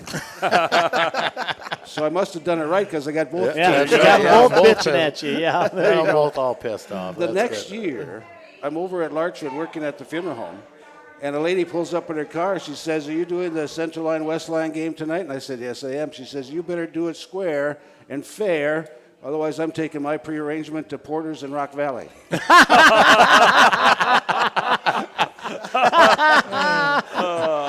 Meaning, we know what that meant, right, Rich? That's right. I got paid $35 for doing the broadcast. It didn't take even a kid with Minnesota math long to figure out that wasn't going to happen. That service was worth a little more, right, Rich? And I did not do West Lyon. Kim Haig did it for years. Oh, yeah. And He was never slanted, though. Yeah. No. But I didn't do that game for years. And then when I started working for KSOU, and then I did a West Lyon, some other team game. I wasn't bad at all. No. You know, and I No remember, connections with Rock Rapids then, right? That's right. No. That's right. But I remember one guy that's was funny. in the press box right in front of him, and he was hollering back there. And afterwards he said, you know what? I didn't like you as an announcer for a long time, but you're not as bad as I thought. You know, and we became very good friends. But in West Lyon, Rock Valley, had a pretty good yeah. Yep. I did a basketball game at Rock Valley, and that's when we first started using the bag phone for broadcast, which didn't work very well at all. Anyway, I get through the girls' game, and that's all right. I get into the boys' game. We decide we're just going to chuck the headsets. I'm just going to hold the handset and do the game just on the air like this. And it goes into triple overtime. Oh, my goodness. Literally, after the game, I take my other hand and pry my arm down. And it was when Darren Notches played for West Lyon. Oh, sure. Ben Gore, and I mean, those two teams had tremendous basketball talent. It went to triple overtime. West Lyon won that game, and that was the longest ride home I had because my arm just was aching. I love it. But, you know, when I think back of all the times that I had and the times that I had with the guys, and it's the same with life, everything is relational. The relationships that you have, the friendships that you have. I mean, time has no meaning. Yeah. Joel was so kind to me. As after I resigned with the Sioux Falls Storm, he invited me back to be a part of a Central Line George Little Rock football broadcast. And that was an emotional, touching moment for me. And to be a part of the broadcast, and I'm in that press box, even though it's newer and expanded and larger. Hasn't burned down. And you still can't turn the lights on because it screws up the window because you get reflection. That's right. Vogel will tell you about that. I bet. Don't be getting that light on in there. Yeah. But anyway, here I am broadcasting, and somebody is saying, "Here come the Lions." And I see them running out of the gym, or out of the south part of the school, underneath the uprights, breaking through the paper. I'm looking at the lights. I'm looking at the field. It hasn't changed. Yeah. I'm looking down the crowd. George Schneiderman sitting in the same spot that he did 43 years ago. Roger and Carol Van Oliver sitting over here. And it was like the field of dreams. Yeah. It's like no time had passed. It was like I was back there 41 years ago at that particular time. And the memories, it was just such an amazing feeling. Yeah. And it was like even the smell was the same. Because they haven't cleaned that press box since. but anyway, it's the relationships that you have, the part of your life that you spent doing that, and to have it all come back. And I thank you again, Joel, for allowing me to have that special moment in time. Oh, man, it was our pleasure to have you in there. Yeah. I probably got more listeners because we announced it that you were coming. Yeah. But I appreciate the generosity of that, and to be able to be a part of this program for all the years that I was, and the friendships. So, Rich, just following up with some questions, and this is going to be really hard to answer. I know it is. Is there any one particular game that you can remember that you just love to call, or maybe just was a little more partial to you personally, or whatever? Is there one particular game that just sticks out? Oh, no doubt about it. Emmetsburg at the Dome. At the Dome. Because I'd been through the losses. Yeah. Yep. I mean, I had skin in the game. Mm-hmm. Because I'm the guy that has to talk and tell something good about the game after it's done, because people are still, they hang on to what's Rich going to say about this one now. So for me to be able to have that game, Emmetsburg game, and have a victory down at the Dome, Mike Clever and I did the game, and a great win. That was the one game that really stands out in my mind. The Harlan game was another one. The playoff game when we were down, and I don't even know where it was. It was way east, and it was raining, a freezing rain. And Schmitty was in the press box sitting right next to me, and it was terrible, terrible weather. And Mike Biker, who was doing the broadcast for Sheldon, he was standing out in the weather. And it was just running off of him. And I don't know if you remember that game. I'm not sure which one you're talking about on that one. That would have been probably back, I couldn't tell you the year. Denison. Denison of 88. Oh, Denison of 88? Does that sound right? That was at home, wasn't it? I don't know. Was that at home or was that away? No, I think you might be thinking of Webster when we played at Webster City. 96, it Webster wasn't City. raining, but it was very cold. Very cold night that night. Very cold. It was terrible outside. Pretty sure that was it. And Schmitty and I were inside doing the game, and we were just toasting. Mike Biker was out there dying. That was the one. Yeah. But that would have been my game. Well, Joel, what was your favorite game? That 06 title game was pretty great, pretty special. It was only my second year doing broadcasting, and growing up, we heard about the 70s stuff. We heard about how great they were, you know, we grew up, we watched the 90s stuff. We watched Bots and them guys get to the Dome. And then, you know, when Curtis, you know, when you guys were making your run, we were in the Dome, but we just couldn't do it. And then I can just remember, I always remember that game. And Jaron Wierensma as the fullback there. And we're in the fourth quarter, and we're up. And it's a close game. And we just keep pounding the football with Jaron and just keep handing it off. And he just keeps pushing it. And Jay and I start get the feel. We're going to do this. You can feel that when you're broadcasting a game. It's going to happen. This is going to happen. And, you know, we talked about, you know, Jay, what are you going to say if we win? You know, we haven't won this thing in 30 years. What are you going to say? And he goes, you know, I've thought about it. I don't know yet. You know, I've thought of things I can say. I don't know what I'm going to say.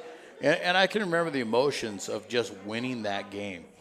And Nate DeYoung coming out and taking the knee, and Jay had a great call. And I mean, he, you know, similar to what Rich described with the Emmetsburg game. Yeah, just that big relief of finally beating those guys. Yeah, same thing in the championship game. Yeah, same you thing. know, I'll never forget Jay's call. You know, when he's like, Nate DeYoung takes the knee, and for the first time in 29 years, 30 years.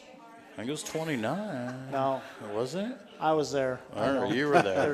Of course, you were there. Almost to the day. Trust me. Yeah. So you know, Jay. I know these things. Jay bust that out, and I can just remember how emotional that was, being a Central Lyon kid. You know, growing up and knowing the tradition that we've had, and knowing how close we've been. That was always a really special one for me.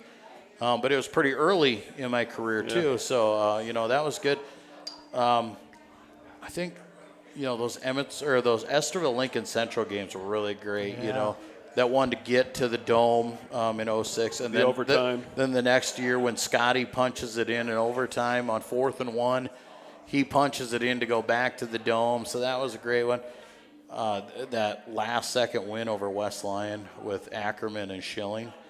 You know, we play that. You know, that pops up on Facebook, and God, I love that highlight every time. And Jay and I lose it. You know, we always talk about don't jump on top of each other, right. But we just lose it in that game. And that was a classic. Obviously, this year was special too. You know, the 2013 game, and I think that was special for me in the fact that I grew up with these kids and helped with these kids as they were younger in middle school and watched them progress. And to see, you know, like I said, when you're working and you're seeing Lutmer as a 6th grader, 5th grader, and we're doing little school basketball stuff, and then we get to 7th grade and we start getting together with George Little Rock and start mixing the kids, and to see those kids, we said it in 7th grade. We said this team could win it. This team could do it, and to actually do it. You know, that was really special this year to see, to, you know, just to to watch kids. You know, you guys know it as coaches, when you get to see them grow through the program and watch them, and to see them achieve their goals and to achieve things like that. That's just, I mean, you're just an announcer, but you have that personal connection with the kids, and it's great. I love that. So, you know, that West Lyon game, the Esterville games, the 2 title games. You know, even the losses hurt. That game where we lost in 08 to Solon, you know, that was a long ride home. Yeah. You know, even as I'm the announcer, I got no stake in the game. I got nothing, you know. I was up there, you know, we got our tails kicked, and it hurt. It personally hurt as the announcer. Oh, yeah. We get as much emotionally involved in these games as you guys do. Thanks for bringing that one up, Joel. Yeah. Hey, I'm just saying that the losses for us hurt as much as the fun that we get. You know, everybody talks, oh, you had a great call. You know, you had that last game, you know, call, and you know, you had this awesome. But you know, people don't sometimes understand that when we lose, it hurts. Yeah. When we miss the playoffs, it hurts. You know, I mean, sure. And even as an announcer, you can do that. Another thing that I wanted to ask you guys, Rich, any particular player that you just couldn't wait to go and watch play? RJ. Yeah. RJ, you know, put it this way. You're calling memories from the last time I did a Central Line broadcast was 23 years ago. So, I mean, even for me to remember a name is kind of good. Because it's been so long ago, but RJ was something special. Yeah. Everything that he did, and he had the size, he had the look, he had everything. RJ was really the guy that I remember the most. Groders, Bots, Lance, those types of names that come back, Kruger, they all were a part of it. And if you went through the names of some of the players from those different years, then I would remember more. Hable Julius is the name that comes back. There was only one player in all the years that I did sports that I ever nicknamed, and it was David Altman. And I nicknamed him Scooter. And I don't know why, but he just seemed like when he ran, it looked like a scooter going right down the road. Nice. Well, Dave's got a new nickname now. That's And I don't know if he ever knew that, but yeah. That's awesome. But that would be the player that I remember most. Honestly, when you broadcast a game, you don't watch the players, you watch the ball. Yeah. Yep. And you have to follow that. Who's got a hold of it? Who's trying to get a hold of it? Who's trying to get a hold of the tackler? I mean, make the tackle. You're watching all those things, and you don't get a chance to watch and appreciate the talent. Yeah. I mean, Kyle Van de Bosch, LeVar Woods. I announced their games, but I couldn't tell you things about their play. Mm-hmm. And here they have more NFL time than anybody else in the area. Yep. And so, when you see a great player like that, basically you kind of, who do you say their name more? Yep. Mm-hmm. And who do you say your name more? And that's who, but RJ was someone very special. That's cool. No, Well. Yeah, there's no doubt. Joel, you got one? Yeah, obviously Zach is just, bar none. You got to watch him a couple years ago. Yeah. Zach is a once-in-a-lifetime kid. Yeah, sure. He's just so special. You're just blessed to be able to call kids. But, I got to call Jordy and Nate and those guys coming through, T-Star. Even though, we always talk about T-Star, our NFL kid, in high school he probably wasn't a superstar. He was surrounded by great players, and he was, you see him in the videos. I was watching last week, and I see him on the tapes, and he had the size, but he never stood out necessarily too. But yeah, so I remember that when you talk about LeVar and those guys, where T-Star never really popped out because he was surrounded by so many other good players. Mm-hmm. But so he was in there. CJ was great to watch. I can remember, Coach. I always appreciated you as what helped me become a broadcaster was talking to you on why we did things and why we did stuff. And I can remember when Pete came in. He's talking about Coach Lorenzen. Yeah, you not can't you. Point. You can't point when we're out here. Not you, Curtis. That's fine, but at least you don't tell me anything. You're worthless. Yeah. But Toby and I would sit down, and he could tell me, why we do the things we do. When people are harping on you that we run the ball too much, we need to throw the ball more. Why do we keep running that 1 yard run up the middle? Well, wait for that 20-yard run around the end. And why those things happen. And I can remember talking to you about Pete coming in as a sophomore, and we're going to go to shotgun, and we're going to start throwing the ball. Everybody's wanted to hear throw the ball. Well, this kid's going to do it. And, you and I talked, when you had Nate and you had Jordan, and, I told them it was quarterback option keep, but there was no option. They were taking it. It was quarterback keep around the corner. And I told them what to do with the ball. He goes, I'm letting Pete make decisions out there as a quarterback, and watching the game change that way, and watching you and telling us why we're doing those things. Those were always cool things. So you got to see a few of the different players. I've seen the wide receivers that we've had some good wide receivers over We here. had some pretty good linemen too, during the Hey, I always loved your linemen. Corey DeBay, those centers that you had. Corey DeBay, Jeff Gakey, good center. Joel DeYoung, we never talk about Joel DeYoung. Tight end, wasn't a great pass catcher, but when we ran that option, man, that kid could cave down the line like there was no tomorrow. So Goose was always great. I loved Goose. But yeah, we've got to see I've seen so many great players, but obviously Lutmer stands out amongst them all. And hopefully down the road we'll get to see someone just that special. But I don't know, if that'll ever happen again. For sure. Moving on to Rich, anything else that comes to mind when you think of CLGLR football, Central Line George Little Rock football? A couple of things. First of all, and you may not remember when he was an assistant coach here under Dick, but Mike Kleindienst. Remember Mike? Oh, yeah. I remember him well. I met him in 1980 when I first moved to town. Yeah. Thought he was the cockiest guy I'd ever seen. Yeah, no question about it. And have become good friends with him over the years. Me too. Well, he left Central Lyon, and he took over the program at Brandon Valley. And he had quite a bit of success there. He won like 4 championships at Brandon Valley, and just a tremendous coach. Also was the funniest guy at Dick Null's retirement. When he spoke, he had the crowd in stitches. But he eventually became the head coach at Lincoln. Yeah, right. And did he win a title there too, Rich? No, I don't. Okay. He came close. I think he got to the Dome. But anyway, I'm doing a game. It's a game at Howard Wood Field, and it's kind of a cloudy, stormy night. And there is a play on the field that Coach Kleine doesn't agree with. And back in those days, a coach could go to his team on the field to talk to him during a timeout. And he went on a beeline right to the official. And he is pointing at that official and yelling at him. And the third time he points at the official, lightning strikes, all the lights go out in Howard Wood Field. And I say on the air, boy, when Kleine blows a fuse, he blows a big one. He blows a big one. He blows a big one. And he has said that has carried with him ever since that people have heard that. But anyway, Mike Kleine was such an intense player, but he could have such a personality of funny.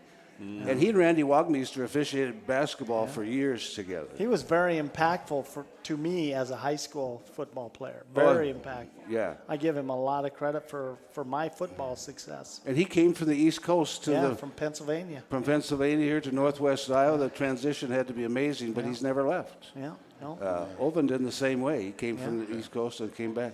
He was a good football man. He really was. Kleine was.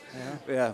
But he's just a carrot. He owns Botsky's now. Yeah. And we stop there quite often, and just he's a hoot and a half. There's that no 1977 team, Rich, made the Central Lyon Hall of Fame this past fall. Oh, yes. Kleine was back for that. Was he really? As well as Hank Grant, and that was very, very special to all of us players to see them guys come back and really reminisce. Oh, my goodness. Really, yes. yeah, that was special. You know, one question that Joel and I talked about in the broadcast that I did, we were wondering if there were any players on the field that were grandchildren of the players of my first year.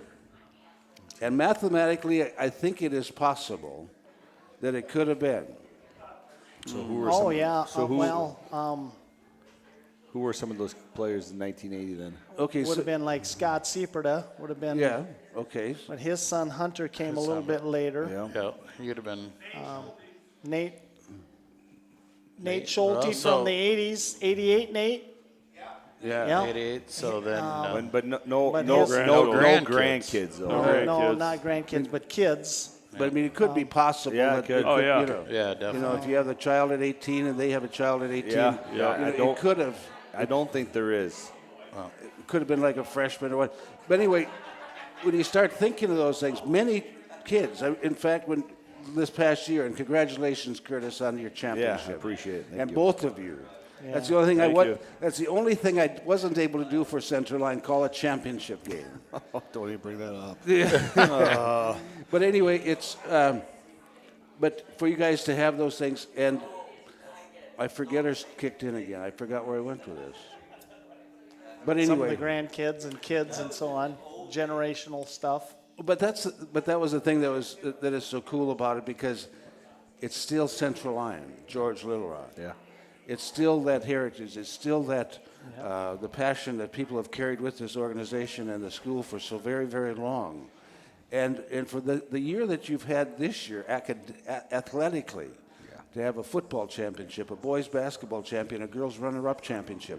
I mean, there was a time that that another sport wasn't as noticed as football in this community.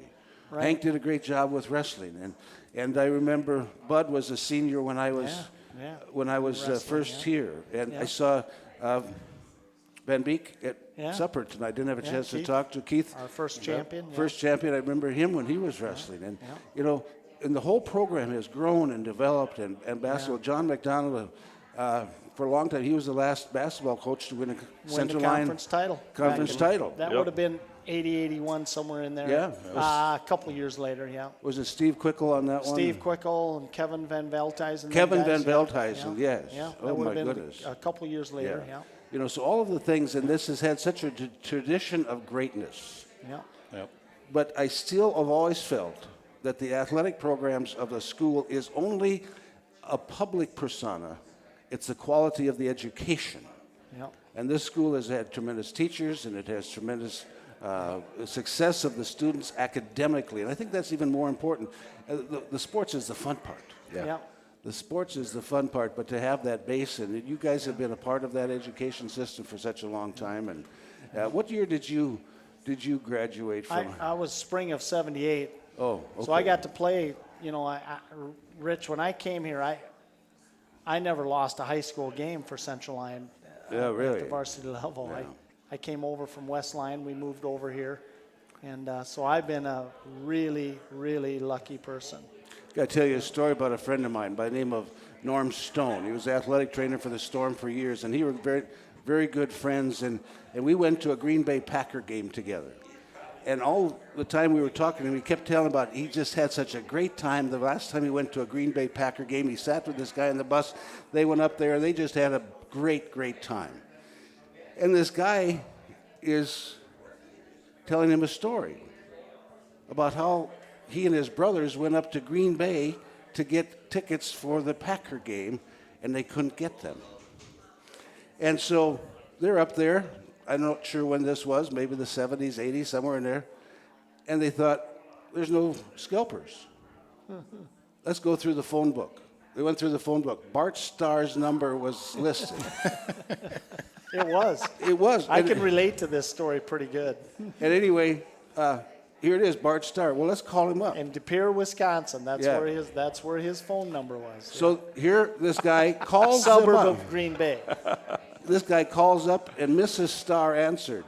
And this guy says, is Bart there? I'm sorry, but he's in the shower right now. Well, this is Bud Postma from Dune, Iowa. This is 1982. I've heard this story before. It's awesome. Oh, baby, could I tell this story too? And she said, it's a true story. Bud, how can I help you? Well, we came up from Dune, Iowa, and we got my brothers with me, and we want to see a Packer game. We can't get any tickets. And we were just wondering if Bart could get any tickets for us. And she says, well, he's kind of busy right now, but I'll see what I can do. Why don't you just go to Will Call? That's right. And we'll have some tickets for Bud Postma from Bart Starr. So the Postmas drive through the night. We vowed we weren't going to drink any beer. We actually left from Brookings, South Dakota. We got to Laverne, and we started drinking beer. So we were in Amro, Wisconsin, and I'm driving. We take a wrong turn. And the next thing I know, the lights are on. And this is like 3 o'clock in the morning. The local officer, I tell him the whole story. He said, follow me, I'll put you on the right path. Get to Green Bay, whatever, be safe. And we get there at 5:30 a.m. in the morning. We take turns waiting in line to get the tickets. And Bud was out there at the time getting the tickets at about 7:30. We're sleeping in the car, and yes, we got our first Green Bay Packer game tickets. And from there on, that's a whole nother story that I won't tell. But Rich, I didn't believe him the first 5 times I heard that story. I never believed him. True story, Rich. And now you're a part owner. Yeah. But anyway, so Bud and I or Norm and I are sitting in Brett Favre's steakhouse. Steakhouse, yep. And you're just having a great time, and pretty soon here Norm goes, Bud! Here comes Bud Postma walking in there, and we go through the whole story again. Yep. But anyway, could you imagine that person at Will Cole when Bud says, Mrs. Bart Starr left us some tickets? Cherry Cherry Star is her name. Yeah. Oh, they know her by first name now. And I'm sure they just said, oh, yeah, right, Mrs. Starr gave you a ticket. There it was. There it was, right there. Oh, my. Pulled the credit card out and paid for him right on the spot. Yep. But That was anyway. our first game. But that's the thing with relationships. You get to meet friends, you tell stories, and it's all about, the things that you went through as you went through a season together, or you went through some times together, a trip together, or whatever. It's the things that didn't go right that were oftentimes the most fun, and the things that you remember and you start visiting about when you get together at a reunion. Yep. The things that didn't always go just right, and that's just been a part of it. And what else? I'm just listening. I enjoy every conversation. Yes. The memories these kids give us, though, huh, guys? Oh, gosh, Isn't that something? Absolutely. Yeah. And then the credit goes to those kids. Absolutely. But the thing about it is,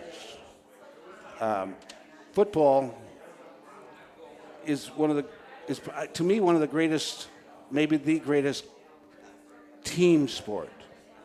It requires so many different types of personalities and abilities and talents to put it all together, and it has to be choreographed by one person, the head coach.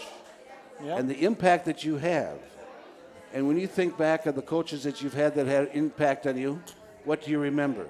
The things that they taught you about the field that affects you off the field. Yep. That's right. Yep. And if you can do something for a kid that maybe has had a disadvantage or has had a problem or doesn't have his head on straight or whatever, or didn't get lucky that weekend so his head's still kind of screwed up.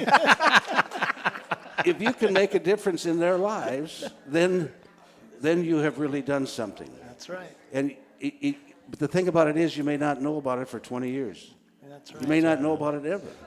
But you may still never do know. your job so that opportunity is there for that kid and for you to make an impact in their life. It could be a very small thing. It's amazing what people will remember and come back, you know. Right. It's You're like right. that Coach Lee, he says, hell's fire, son, you're supposed to be blocking you. and from that point, I had to make a decision. After the end of the season when I got hurt, I had to make a decision. I could go back for one more year, and then I would be a letterman. And I could be a part of the M Club, which was a big thing. Mm-hmm. Yep. Whether I played or not, if you finished your education, then you could finish your eligibility, you could be a part of the M Club. And I got to the point I was flunking out of school. I was on academic probation. I was banged up physically. Mindset wasn't right, and I had to make a decision. Quit football. Yeah. Or concentrate on my education. And I made the decision. I was walking across the campus, and I said, I'm going to quit football.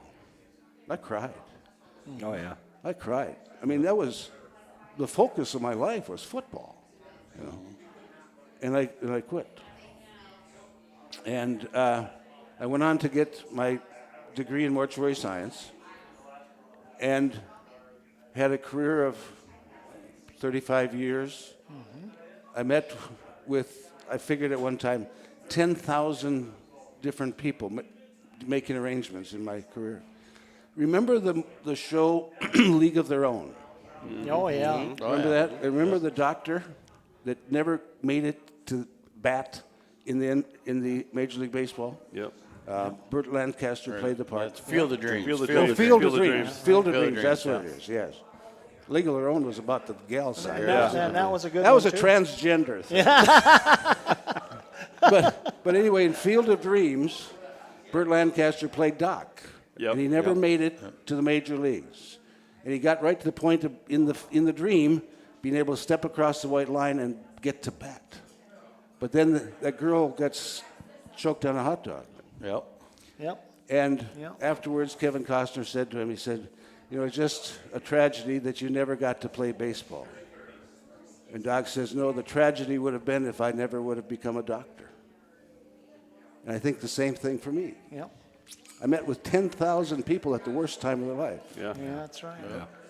That was more important than the M Yep. jacket. Yeah. Good for you. Yeah. And that was Well said. part of it. Yeah. So Very true. well said. But yeah, tonight we're talking football, but I'm sure there's a billion more stories out there just from the mortician side. And honestly, We don't need those. I've been around this community a long time, my whole life, in fact, and I don't think I've ever heard one negative thing about anything that's related to you or about you. So that's what makes it, even that much more fun and special. And like I said, I tonight was. For me was special because I loved the stories. I know I played the one, but it's there's so many other stories, and you always brought that energy and passion and love to our program, and forever in debt to you for that. And so I thank you for that. And don't forget, you're always a part of it. That's right. Thank you very much. And I always say it down here, and I probably get a little emotional with it, but you look around here, your family. We consider you guys family, and as you look around here, I can count at least 10 former CLGLR football players sitting here, and I consider everybody in here family. And it's special, and that does not happen in every community. Not at all. That does not happen at all, and we are so lucky to be a part of it. And I know some people think, well, you're making more out of it than it is. You have to be involved with it. If you're involved with it, what you guys have been, us players and coaches have been in, we know how special it is, and I'm just glad that you two were able to kind of tell everybody our story. Yes, thank you so much. And you talk about how special it was for you to come back 2 years ago. That you don't compare to what it was for us, because all we ever talk about is tradition. We live CLGLR football, we live Lion tradition, and we play for the guys that played before us. We always talk about that stuff. Well, you're one of those guys that played before me. Yeah. So when I do my job, I got to live up to the Rich Roste lifestyle. Not going to happen. Well, thanks, Kurt. Yeah. Thanks, Kurt. Maybe if I have one more drink, we can get to that point. And Joel, it was just one of those things where, you thought it was special. We thought it was special having you come and sit in our press box. I'm like, man, we got Rich Roste back in our press box. Right. Royalty. I'm like, it'd be like saying Curtis Eben's going to come back and play a fantasy football game, and we're going to line him up at fullback again sometime. But Fat and slow. That's right. Well, we're all kind of fat and slow now. You were never very fast. You may not know, but Coach Eben helped build our house. I did. Oh, man. Yeah, he was working for Larry Timmerman, and it's still standing, huh? It's still Larry fixed it. Rich, that was probably one. I tell this story often, but building the house, we actually, I don't know what hole. There's a hole that's right to that. It's on a golf course. And hole 10's right off that, and we actually drilled some holes in the subfloor. And we put tees in there, and we would hit golf balls. And so Really? You got paid to do that? Oh no, this is after hours. Oh, okay. Yeah. When everybody else is doing adult things, I had to find things to do. Did Larry take some swings too? Dewey. No, I don't think so. Dewey, look at your pick. Green Bay just took Tucker Kraft. All right, that's what. Hey! Woo! SDSU going to the Green Bay Packers. There you go, Dewey. Yeah. Our man. But going back.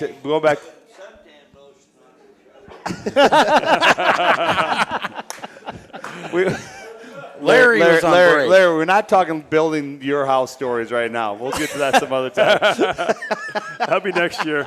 They didn't start drinking until after they were done working. But the best part about that is, all these professional. I'm not a golfer, but these Mike, professional. I'll call you back. Anyway, we drill these holes in the subfloor, And we teed off and then get that hole 10. Well, a hole 10 is like you hit from way above, and it's a real big drop off. And so they'd go down there, and there'd be 10 golf balls on that green. I'm not saying I was that good. It's not that far away. But you could probably throw it that far. And so these guys go out there, and they pick these balls up, and they'd be throwing them off. And then they leave. I'd run out there, grab the whole ball, the 15 balls up there, and run back up to the house again. It was, that was had to be in 2001? Summer 2003? What year?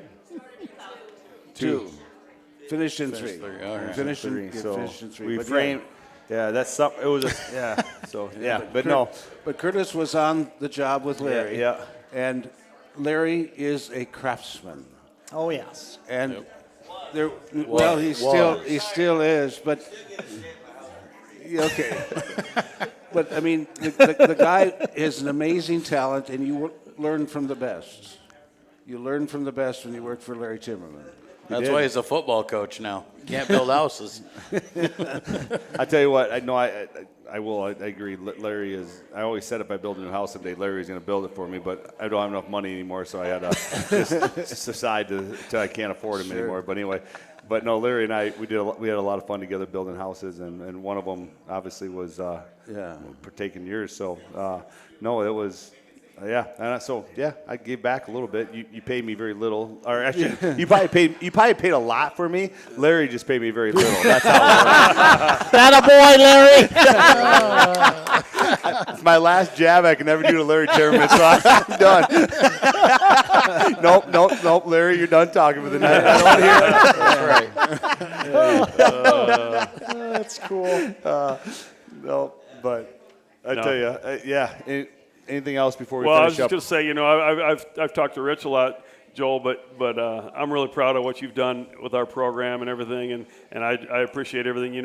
I knew you since I taught you as a kindergartner and yelling at you in kindergarten PE all the way up through, and we had a lot of great conversations in my little office in the elementary. Going in, when you got started and everything, and you've done a great job on taking it to the next level again with us, and you are true blue as it gets, just like Rich was. You guys are true blue, and just thank you for everything you've done too. Well, that was part of it. Like I said, I was the cross-country guy because I was no good, Curtis. You know that.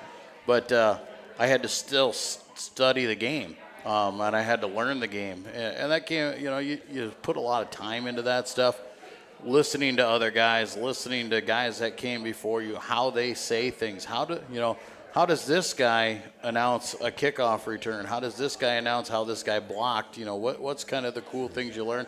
But like I said, sitting in that office with you, talking about why we did stuff. Why do we keep running that fullback up the middle for a yard when it's getting us nowhere? I'm like, we're just terrible at it. Why are we doing that? Well, this is what it's doing for us. This is why we do those things. Talking about how we always put our best players on defense and then we build around on the offense. Learning those cool little things about our team and why our team is what we are came a lot from you. You took me under your wing. You taught me what Central Iowa football was always about. I didn't grow up in the program. I didn't go through the practices. I didn't live through the games like you guys did. Didn't get coached by you guys. But as soon as I came in, you took me under your wing and you taught me just like I was a player. And, so I owe a lot of what I do to you and what you taught me. Thanks. And I think so. I'm going to first, before I even get to what I was going to say, but so Jeff Cruz is the mastermind behind our podcast. Does all the work. He does all of our audio, does our broadcasting, does. That's right. And so Jeff spends a ton of time doing the things. I'm the guy that reads the paper, but who wrote the paper? It was Jeff. Yep. And so I'll always say I credit everything when it comes to this stuff to Jeff.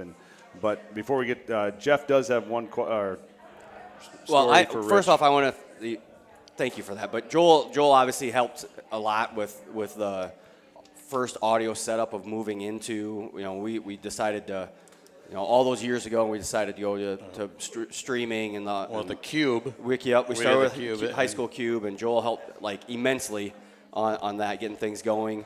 all the equipment I have, basically, I just mimicked whatever Joel told me to buy, and I just bought it. And luckily, we had funds to buy it because apparently radio stations have expensive tastes because they're really this stuff is really expensive. But thank you, Joel, for that. But it makes it better. It makes it really good. It makes it really good.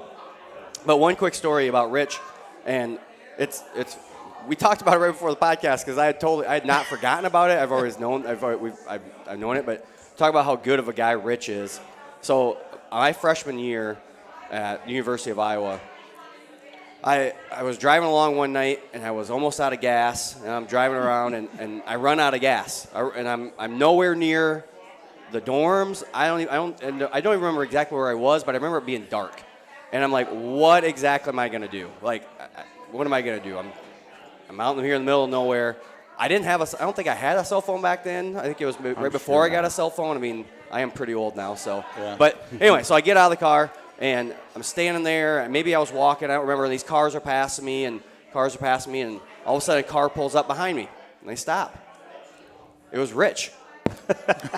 How lucky could you be? Yeah, seriously. And Sue. Yeah, Rich and Sue, and just you two, right? Yep. Right? And I looked in the car. I'm like, of all the people that could have stopped and helped me, first of all these people didn't stop to help me, and then Rich and Sue do stop to help me, and it's the same. Somebody from my hometown takes me to the gas station. I buy the gas can, bring me back, and put the 5 gallons, whatever it was, in my car, and I just couldn't believe that the coincidence, but just shows how good of a person Rich and Sue and and their family, and what he is as a guy, as a human being.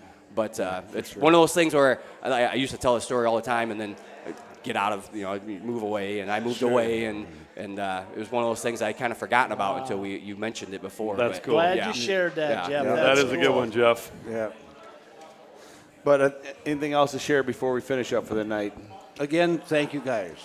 Thank you guys for sharing this evening with me, or me allowed to share it with you. I mean, absolutely. We've talked about the relationship, we talked about the history, the tradition, the value, the time. There's something, the pride of the Lions, and to be a part of it again and to share this, it erases so many years.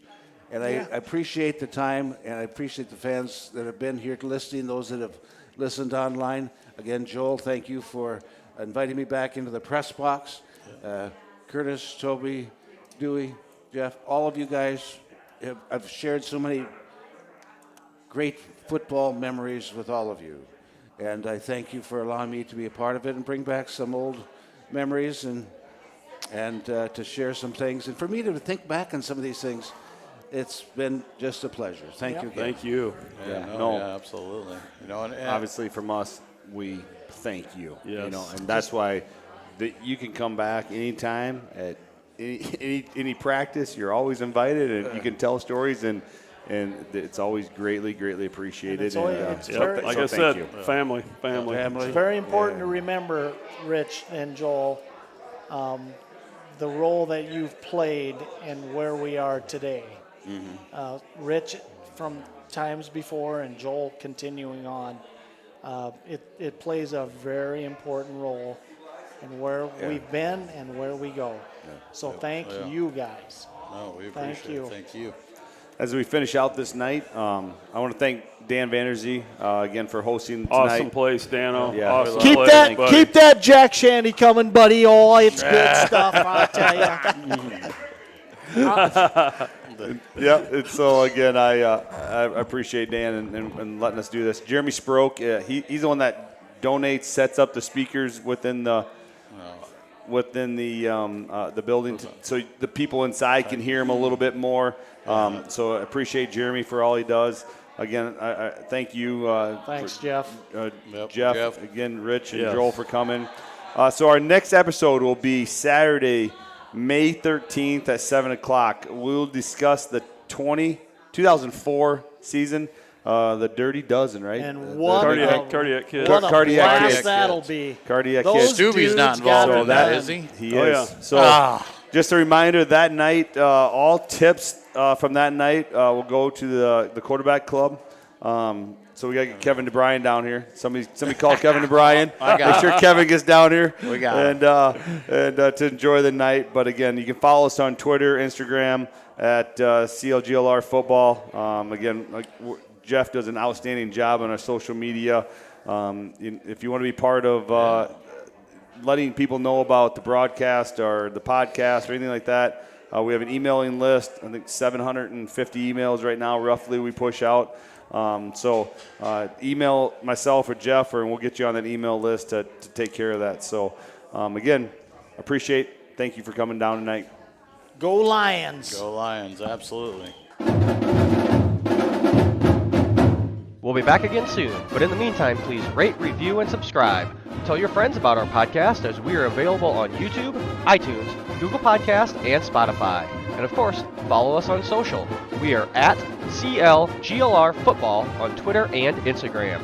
Or you can contact us by emailing clglrfb@gmail.com. Thanks for listening, and go Lions!